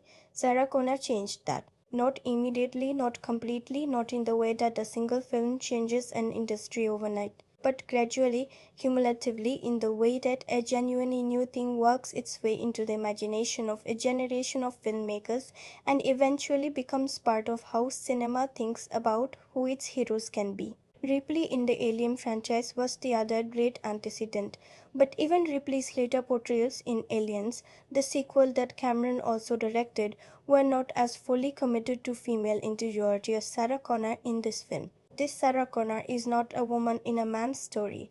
She is the author of her own story, the architect of her own agency, the person the film is most interested in and most honest about, and that insistence on the full humanity of a woman who is also capable of extraordinary violence is a gift to cinema that has not been fully received even now, but that the conversation is still slowly opening toward. The film also contributed something important to the cultural conversation about fathers and sons, or rather about the absence of fathers and what fills that absence. John Connor is the boy without a father. His biological father, Kyle Reese, was a soldier sent back from the future who died in the first film before John was born. His stepfather is present in the early sections of the film but defined primarily by his inadequacy. And into that absence steps the Terminator, a machine that will not leave, will not fail, will not be distracted by its own needs or fears or limitations. The film is entirely aware of the wish fulfillment quality of this, the fantasy of a father who is perfect in his devotion precisely because he is incapable of being otherwise, and it handles that awareness with care. It lets John have the fantasy. It lets him love the machine the way a child can love a fantasy father. And then it shows him what it costs to love something that is not, in the end, the thing you needed it to be.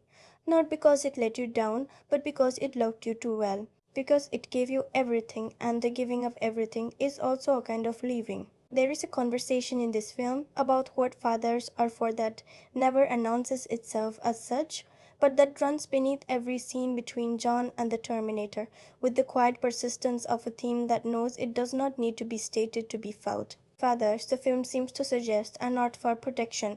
Protection can be provided by machines, and machines can do it better. Fathers are for the thing that machines cannot provide, the experience of being loved by something that is capable of not loving you, the experience of being chosen by something that had other choices.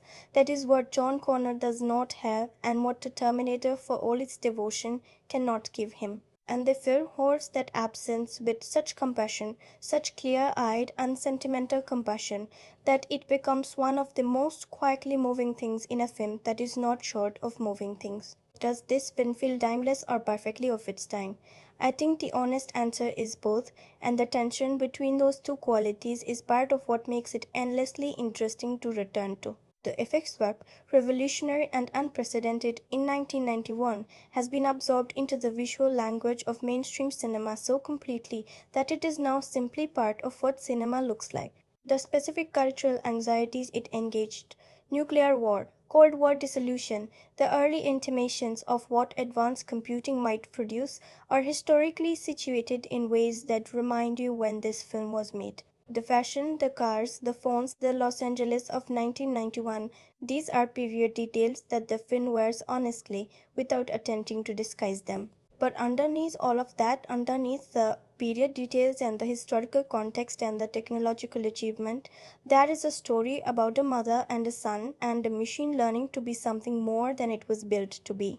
And that story is not of its time in any meaningful sense. It is as old as the oldest stories we tell. The child who needs protecting, the parent who would give everything to provide that protection, the unexpected arrival of love in a form that was not anticipated, the cost of caring about something in a world that has given you every reason to stop caring. These are not historical themes, they are human ones.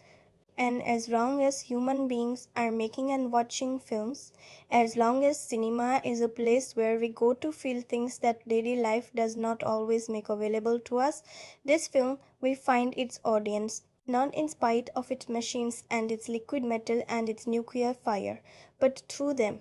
Because what Cameron understood and what makes this film finally irreducible is that the most human stories are sometimes told most clearly through the lens of the inhuman. That to understand what we are, it helps to imagine what we are not. And the machine learning to be human is, when it is done right, a mirror in which we see ourselves more clearly than we can bear and more beautifully than we deserve. From this moment, we go into full spoilers. If you have not yet seen this film, stop here, go experience it first, and come back. Some things deserve to be felt before they are understood. Still here? Good. Then let us go all the way in. Because the spoiler territory of Terminator 2 is not simply the territory of plot reveals and twist mechanics. It is the territory of the film's deepest emotional intelligence, the place where everything that has been seeded and tended and carefully withheld across the preceding 2 hours finally blooms into something that stays with you long after the screen goes dark. And I want to walk through it with the care and the time it deserves, because there is more here than the spectacle version of this film's legacy tends to acknowledge. There is more here than most people remember. There is more here, I think, than even the film knows how to say about itself. Let us begin at the moment the film commits fully to its great inversion, the moment that separates the audience who saw this film knowing what it was from the audience who walked in expecting a simple continuation of the original. It happens in the Pescadero State Hospital.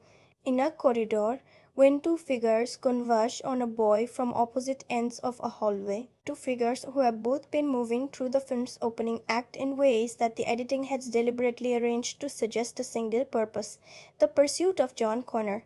And then the Terminator raises its shotgun and fires past the boy, at the man behind him, and everything the audience thought they knew. Every assumption that had been carefully cultivated by the marketing, by the memory of the first film, by the physical presence of Schwarzenegger carrying a weapon, collapses and reforms in a single moment. This is craftsmanship of the highest order. Not because the reveal is complicated, it is structurally simple, but because of the precision with which Cameron has managed audience expectation in order to make the reveal land with maximum force. He has used the audience's knowledge of the first film as a loaded gun, has pointed it at their certainty, and then discharged it in an entirely unexpected direction. And the effect is not just surprise, it is a kind of joyful disorientation, the specific pleasure of having been expertly deceived in service of a better story than the one you are anticipating. What follows the reveal is the sequence I consider the most underrated action set piece in the film, the escape from Pescadero. It is underrated because it is sandwiched between the revelation of the film's central inversion on one side and the T-1000's introduction as an active threat on the other, and the drama around it tends to dominate the conversation. But the Pescadero escape is worth examining closely because it is where the film establishes with complete clarity who Sarah Connor is in this story and what this version of her is capable of. She has already been working on escaping before anyone arrives to help her. She has fashioned a tool from a stolen pen. She has disabled her restraints. She has incapacitated a guard. She has navigated the institutional geography of the hospital with a precision that tells you she has been planning this for a long time and waiting for the moment when John and the Terminator arrive. She does not need rescuing in the conventional sense. She needs the door opened, and the distinction is everything. Cameron is making a statement in the staging of this sequence that the rest of the film will honor. Sarah Connor is not a person things happen to anymore. She is a person who happens to things. The arrival of help accelerates her escape. It does not enable it. The moment where Sarah encounters the Terminator in that corridor, where she sees the face that has been the architecture of her nightmares, the thing that killed people she loved, the thing that hunted her across Los Angeles, is one of Linda Hamilton's finest moments in the film, and it is almost entirely physical. The recoil, the freezing, the war between survival instinct and information her eyes are sending her brain, which says this is the machine, run, fight, do anything, this is the machine, and the information her son is sending her, which says, wait, listen, something is different here. The performance communicates all of this in a second, in the adjustment of a single muscle group, in the way the body that has spent years preparing for every contingency encounters the one contingency it never prepared for, the thing it feared being on its side. And then she moves, because she's Sarah Connor and she moves. The T-1000's first sustained pursuit sequence, the truck chase on the drainage canal, is the film's formal declaration of its action ambitions, and it delivers on those ambitions with a completeness that still impresses. But what I want to focus on is not the mechanics of the chase, but its emotional logic, because Cameron has constructed it to communicate something specific about what the T-1000 is as a presence in this story. The D10,000 does not hurry. That is the key to the sequence's dread. The truck is enormous and fast and carries enormous momentum, and it comes off the top of the canal wall and crashes toward John on his dirt bike with the kind of force that should be terminal, immediately and without question. And out of the crush, unhurried, comes the T-1000. Walking. Not running yet, walking. Because it knows that running is not necessary yet, because it has calculated the distance and the variables and determined that it has time, The absolute absence of urgency in its approach is more frightening than any amount of kinetic aggression would have been because it communicates something simple and devastating. It will always have time. It will always close the distance. Your head start is not a safety margin, it is a courtesy. Robert Patrick's running gait, when the T1000 finally does begin to run in this sequence, is something that deserves a full examination. I mentioned earlier in this essay that Patrick trained extensively to develop this specific quality of movement. What that training produced is a gait that reads to the human eye as simultaneously human and wrong. It is too economical. The arm movement is too precise. The head is too still. It is the running of a thing that has perfectly modeled human locomotion but has never actually experienced the biological impulse behind it. The urgency, the fear, the adrenaline that makes human running slightly inefficient and therefore recognizably human. The T1000 runs without those inefficiencies, and the absence of them in a moving body that otherwise looks entirely human creates a species of rawness that bypasses the intellect and lands directly in the ancient, instinctual part of the brain that recognizes predators. Now, the Dyson sequence, which is the film's moral pivot, Sarah Connor, having made the decision that prevention requires intervention, that the future must be reached and stopped at its source, has gone to the home of Miles Dyson with the intention of killing him, of ending, before it begins, the chain of events that leads to Skynet, of making herself the Terminator of the story in which she is the protagonist. This is the film's boldest and most uncomfortable moment, and it is uncomfortable in exactly the way that the best cinema should be uncomfortable, not because it is unpleasant, but because it is honest. Sarah Connor, lying prone on a hillside, watching the house where Miles Dyson lives with his family, is framed by Cameron with the visual grammar of the first film's Terminator. The sniper position, the scoped rifle, the patience of something that has reduced another person to a target. The echo is precise and deliberate. Cameron is asking you to hold two realities simultaneously. The reality of Sarah's absolute justification. She has seen the future. She knows what will be built. She knows how many people will die. And the reality of what acting on that justification means, what it makes her. Not a monster, but something that, from the outside, from the perspective of the man in those crosshairs who has done nothing yet, is functionally indistinguishable from the machine she fears. She wounds him. She does not kill him. Something stops her. Something that the film allows you to interpret as either the residual humanity that survival has not fully suppressed, or the arrival of John and the Terminator before she can complete the act, or both, but she wounds him, and the scene that follows in the Dyson house is perhaps the most quietly extraordinary scene in the entire film. Joe Morton plays Miles Dyson's reaction to learning the truth of his work with a specificity that I find deeply moving every time. He does not argue. He does not reach for denial. He sits with the information, the photographs, the arm, the chip, the future being laid out for him on his own kitchen table, and he thinks. You can watch him think. You can watch the intelligence that has built something extraordinary now turning itself with full force on the implications of what it has built.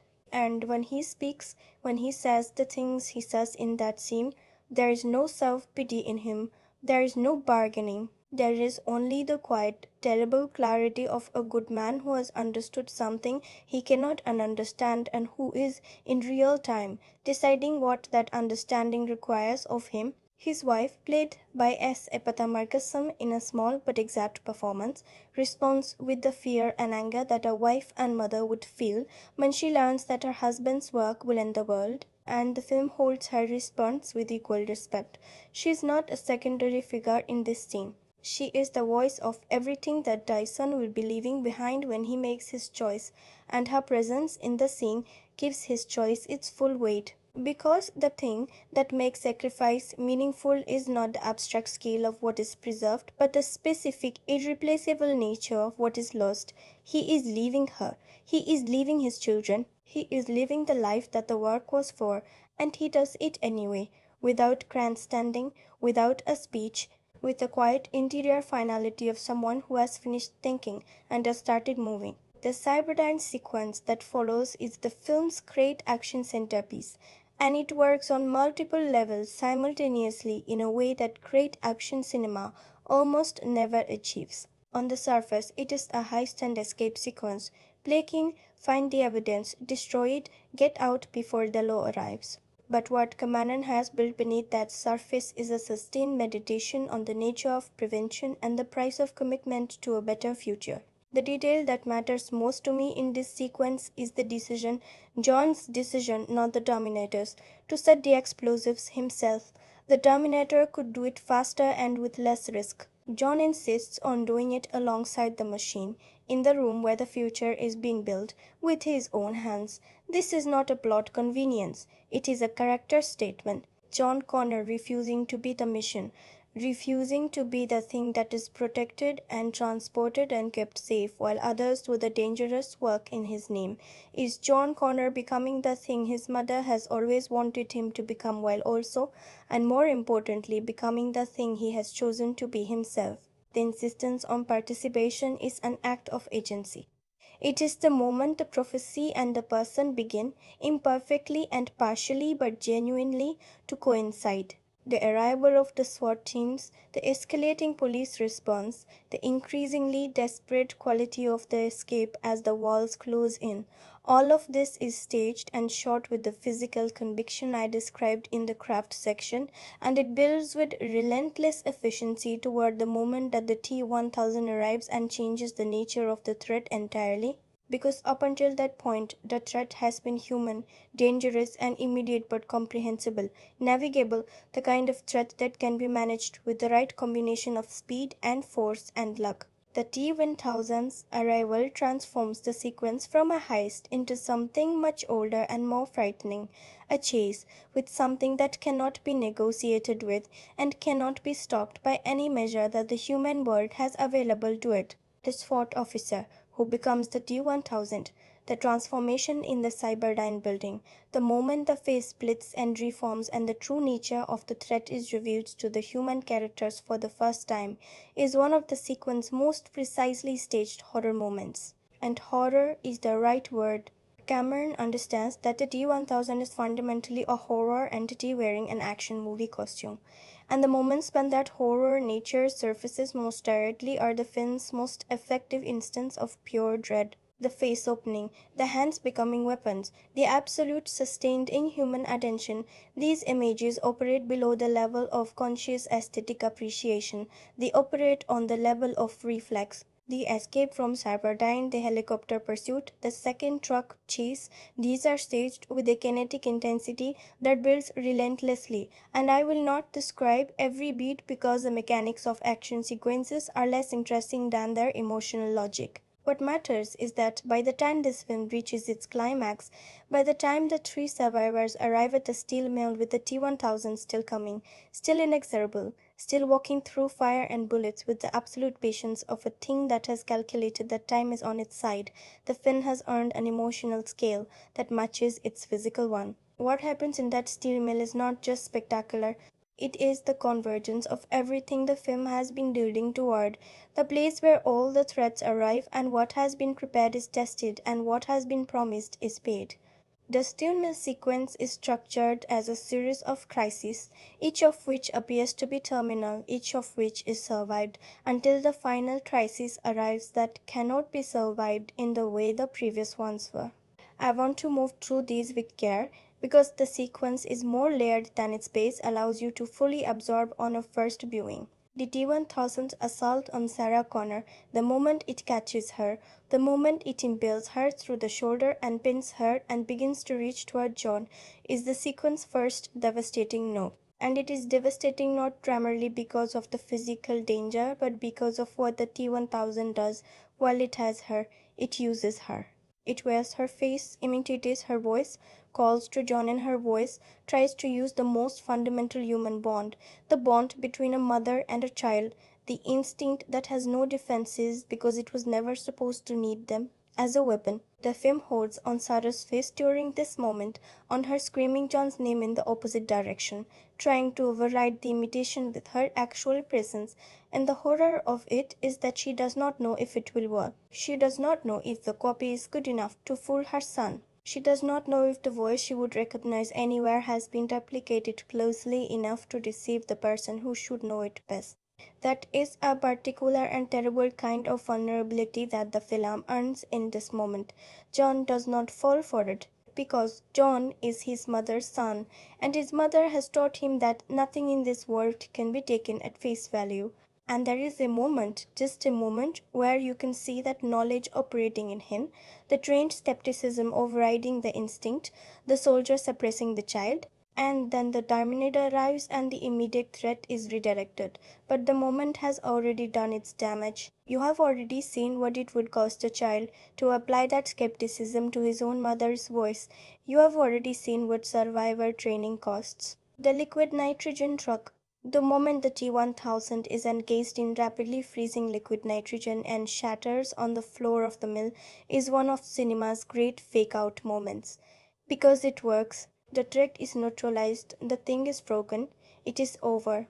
And then the furnace heat begins to work on the scattered pieces, and they move, and they reassemble, and the T-1000 reforms from the floor with a slowness that is, if anything, more frightening than its normal movement. Because it communicates a truth about this threat that the field has been building to, there is no condition it cannot recover from.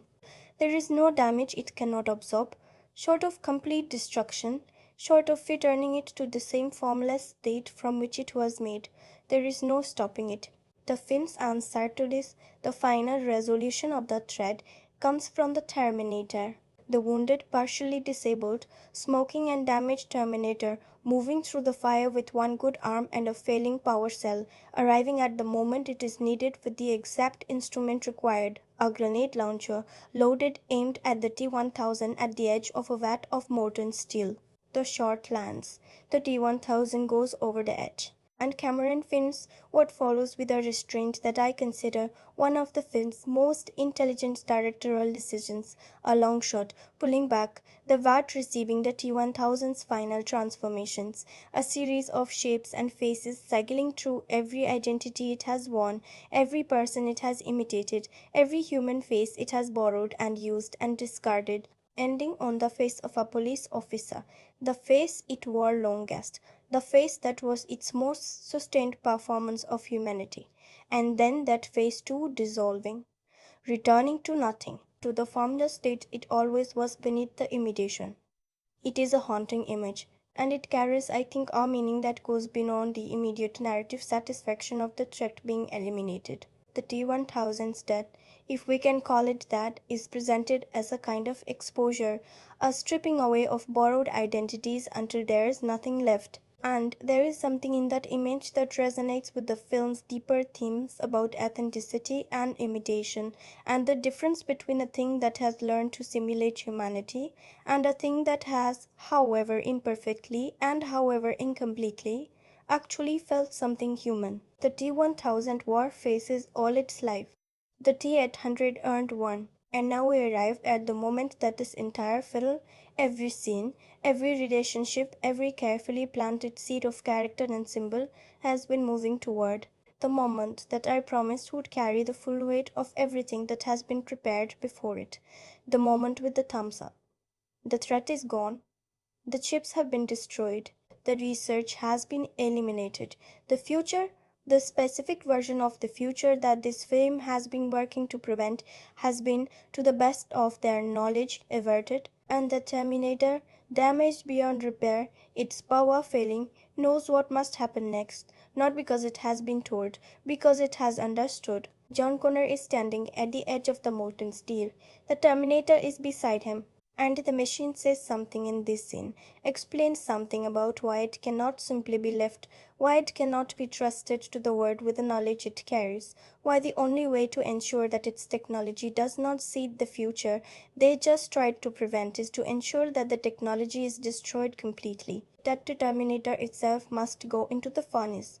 And here is what James Cameron does that is, I think, the finest directorial decision in the entire film. He does not let the Terminator choose this alone, he lets John fight it. He lets the boy who has, across this film, found the father he was never allowed to have, who has taught this machine to laugh and to gesture and to care in whatever imperfect, approximate way machines can care. He lets John Connor fight with everything he has to prevent this ending. He does not let the boy accept it gracefully. He lets him break against it. He lets him say no repeatedly with all the force of a child who has been asked to lose a parent again and who cannot, will not, should not have to accept that this is the cost. Edward Furlong's performance in this scene is the best work he does in the entire film. The tears are real. Reportedly, Cameron encouraged genuine emotion in Furlong's hardest sequence, and what the camera captures is not a performance of grief but grief itself, specific and raw and uncontained. The way John holds onto the Terminator, the way the Terminator holds back, the way the machine says, and here is the line that lands with the full force of everything the film has earned. I know now why you cry, but it is something I can never do. Said with no affect, no manufactured sentiment, with the flat, precise delivery of a machine reporting a finding, and the absence of affect in the line, the delivery that is not trying to be moving but simply is, makes it more devastating than any amount of performed emotion would have managed. Because what the Terminator is saying in that line is not just that it cannot cry, it is reporting an understanding. It is saying, I have watched you, I have processed what I have watched, and I have arrived at a comprehension of something that was, at the beginning of this story, entirely outside my programming. I understand now what this is. This loss, this grief, this thing that makes you hold on to something even when holding on cannot change what is coming. I understand it. I cannot feel it. And the gap between understanding and feeling, the gap that makes the machine always almost human and never quite, is right there, in that line, held open by the flatness of the delivery. It is the most honest thing this film says about what the machine is, and what it is not, and why the difference matters. The Terminator lowers itself into the molten steel, and before it goes, and here is the thumbs up, it gives John the gesture he taught it. Not because the gesture means anything to a machine, but because the gesture means something to John. Because the machine has learned, in whatever incomplete and approximated way it has learned anything, that the gesture is a comfort, that it is the language of this particular bond, that it is the thing a father and a son might share in a moment when words are not adequate to the feeling, and so it gives it. It gives John the one human thing it has learned that it can give at the moment when everything else is being taken away. The hand descends, the steel rises, the light fades, and Cameron holds on John's face, not the Terminator's, John's, and what Furlong does in that moment with his face, with the particular quality of his stillness after the explosion of his grief, is something I find impossible to fully describe. It is the face of someone who has lost something that they were not supposed to be allowed to have in the first place. The face of someone who is, in the same moment, grateful and devastated. The face of a boy who has been told his entire life that he must be ready to lose everything, and who has lost everything, and who is discovering that being ready and being able are not the same thing. Sarah Connor's hand comes to rest on his shoulder, and the film holds that the woman and the boy, mother and son, at the edge of the fire where something impossible has just ended, and does not ask either of them to speak. It lets the image carry what it means, because some moments are diminished by language and enlarged by silence, and Cameron knows the difference. The film's final image, Sarah Connor's voiceover, her reflection in the car window as she drives away, the open road ahead, is one of cinema's great closing moments, precisely because it does not offer resolution, it offers possibility. The future has been changed, or more accurately, the specific version of the future that was always coming has been interrupted. Whether permanently or temporarily, the film declines to promise. Cyrus' voiceover does not claim victory. It claims something quieter and more durable: agency, the human capacity to reach into the mechanism of the future and put your hands on it, not to guarantee the outcome, but to refuse to accept that the outcome is beyond your reach. The unknown future rolls toward us, she says. I face it for the first time with a sense of hope. Not certainty, not triumph. Hope. The word matters enormously. Hope is the thing you hold when you cannot be certain. hope is what remains when the evidence is inconclusive. It is the thing that Sarah Connor, who has spent years living inside the certainty of catastrophe, is choosing for the first time. And the film frames that choice not as a resolution but as a beginning, as the first step into a future that is at last genuinely unknown. The road opens ahead of her. The sky is clear. There is no storm gathering. And this image, this single quiet image of a road and a sky and a woman driving toward the open future, is the film's final, simplest, most profound statement. Not fire, not machines, not the architecture of apocalypse, a road, a sky, a person still moving, still choosing, still alive. I want to linger a moment on something that not every viewer notices, but that reshapes the final act when you do.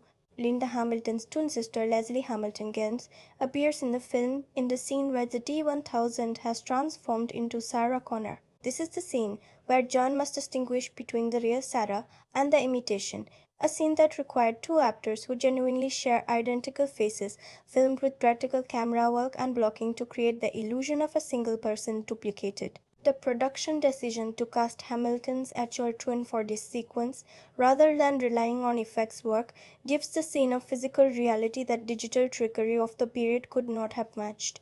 When you see two Sarah Connors in frame simultaneously, one the thing that wears her face, one the thing that earned it, the wrongness of the imitation is legible in a way it could only be if both versions of the face were real. The T-1000 Sarah is slightly, precisely, beautifully wrong in its stillness, in the quality of its attention, in the way it holds a face it has borrowed without understanding what is behind it. And the wrongness is available to you because the right version is right there, in the same frame, being completely, exhaustingly, gloriously human by comparison. There is also a detail in the film's final act, in the confrontation at the mill, that I want to name specifically because it is easy to miss and important to the film's thematic architecture. And the T-1000 pins Sarah and calls to John in her voice. There is a moment where Sarah looks at the Terminator across the room, not at John, at the machine.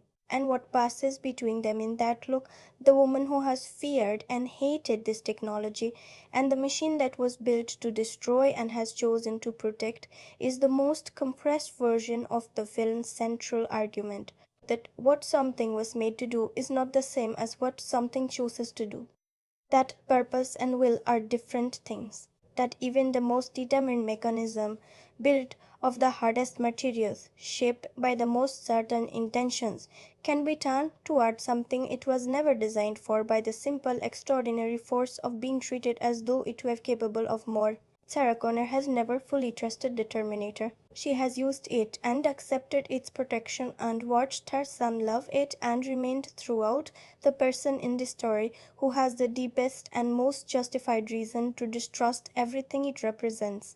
And in this look, this single unspoken exchange across a burning room at the moment of maximum crisis, she gives it something. Not trust exactly, not the full uncomplicated trust that John has given it, but recognition. The recognition that this thing has done what she could not have done alone, has been what no human could have been in this situation, and has earned, in its own strange and limited and machine way, something that she has spent her entire adult life believing was not available to be earned. She looks at it the way you look at something that has surprised you entirely, that has exceeded the category you placed it in, that has made the category insufficient. And the Terminator, if it can receive that look, receives it. And then it does what it came here to do. Now let us speak about the foreshadowing in this film, because Cameron has seeded the story so deliberately and with such patience that a second viewing reveals a level of preparation that a first viewing makes available only as feeling, as the sense that everything that happens feels inevitable and right without your being able to fully explain why. On a first viewing, the film simply works. On a second viewing, you begin to see the architecture behind the working, and the architecture is extraordinary. The most obvious foreshadowing has already been discussed, the thumbs up planted early and harvested at the end. But consider also the recurring emphasis on John's hands. His hands on the Terminator's arm as he teaches it things. his hands holding the detonator in the Cyberdyne building.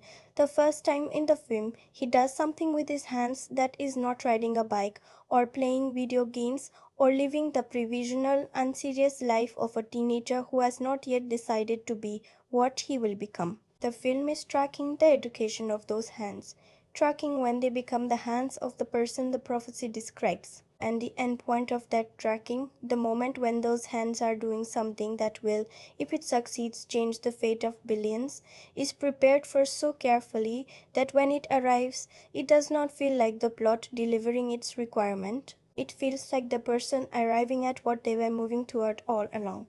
Consider also the way the film handles the T-800's damage across the second half. From the point where the Terminator is seriously damaged, the eye lost, the arm damaged, the power cell failing, the film begins very gradually, very quietly, to make the machine less machine and more person. Not by changing what it does, but by changing the register in which it does it.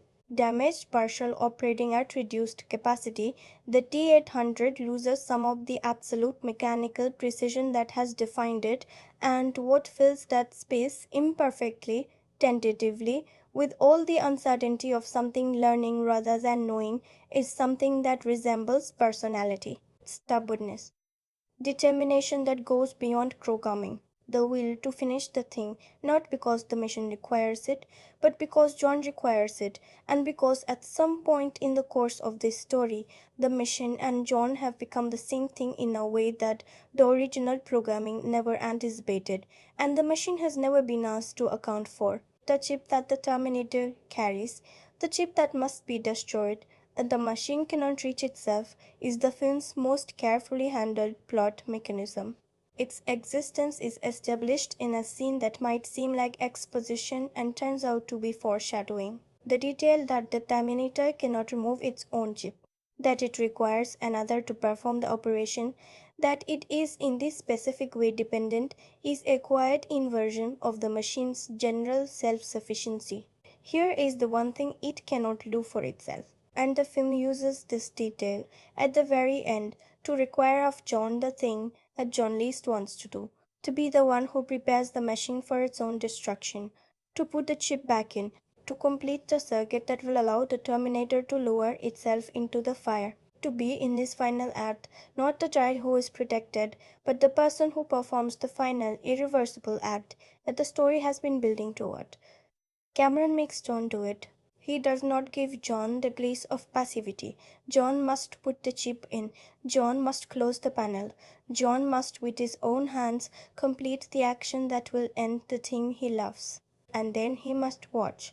And the watching, the absolute helplessness of watching something that you have done everything in your power to prevent, that you cannot undo, that your hands set in motion, is the film's most honest statement about what it costs to be the person the story needs you to be, what it costs to choose the future over the present, what it costs to let go of the thing you found, the impossible thing, the thing you are not supposed to be allowed to have, because holding on would mean betraying everything your mother taught you, and everything you have come to understand about what matters more than what you want. This is where the film earns its ending, not in the spectacle of the T-1000's destruction, though that is spectacular and satisfying and precisely staged. In John Connor standing at the edge of the molten steel and choosing, at enormous cost, to be the person the future requires. In his hands releasing, in the chip that he put in and the panel that he closed, and the impossible father going down into the fire because John Connor understood at the last possible moment what understanding required of him. There is one more detail I want to name before we leave the spoiler territory, because it is the detail that the film trusts you to carry without stating. In the final voiceover, Sarah Connor speaks about the future as unknown for the first time in her life, genuinely, not rhetorically unknown. The judgment day she has been preparing for, the specific date that has defined the architecture of her entire adult existence, has been disrupted. The research has been destroyed. The chip has been destroyed. The pathway from here to there has been, to the best of their ability to determine, closed. And what remains? What the future is, now that the specific future she has been preparing for is no longer inevitable, she does not know. No one does. The prophecy is gone. The son she raised to be a soldier is free, perhaps for the first time, to become something other than what the future decided he would be. And Sarah Connor, who has spent years in a psychiatric hospital for insisting on the truth of a future that no one else could see, is now in the strange and unprecedented position of not being able to see the future at all. And she is driving toward it anyway. That is what hope looks like in this film. Not the elimination of danger, not the guarantee of safety, not the certainty that what she sacrificed was sufficient to prevent the worst. Hope is the decision to move forward into genuine uncertainty without the armor of prophecy. Hope is the road and the open sky, and the woman who has lost everything she feared to lose, and who is still here, still driving, still choosing. That is the ending this film earns. And it earns it because it has made you understand, across every frame and every moment and every carefully placed beat of its long, ambitious, deeply human story, exactly what it cost to get here, exactly what was spent, exactly what was worth it.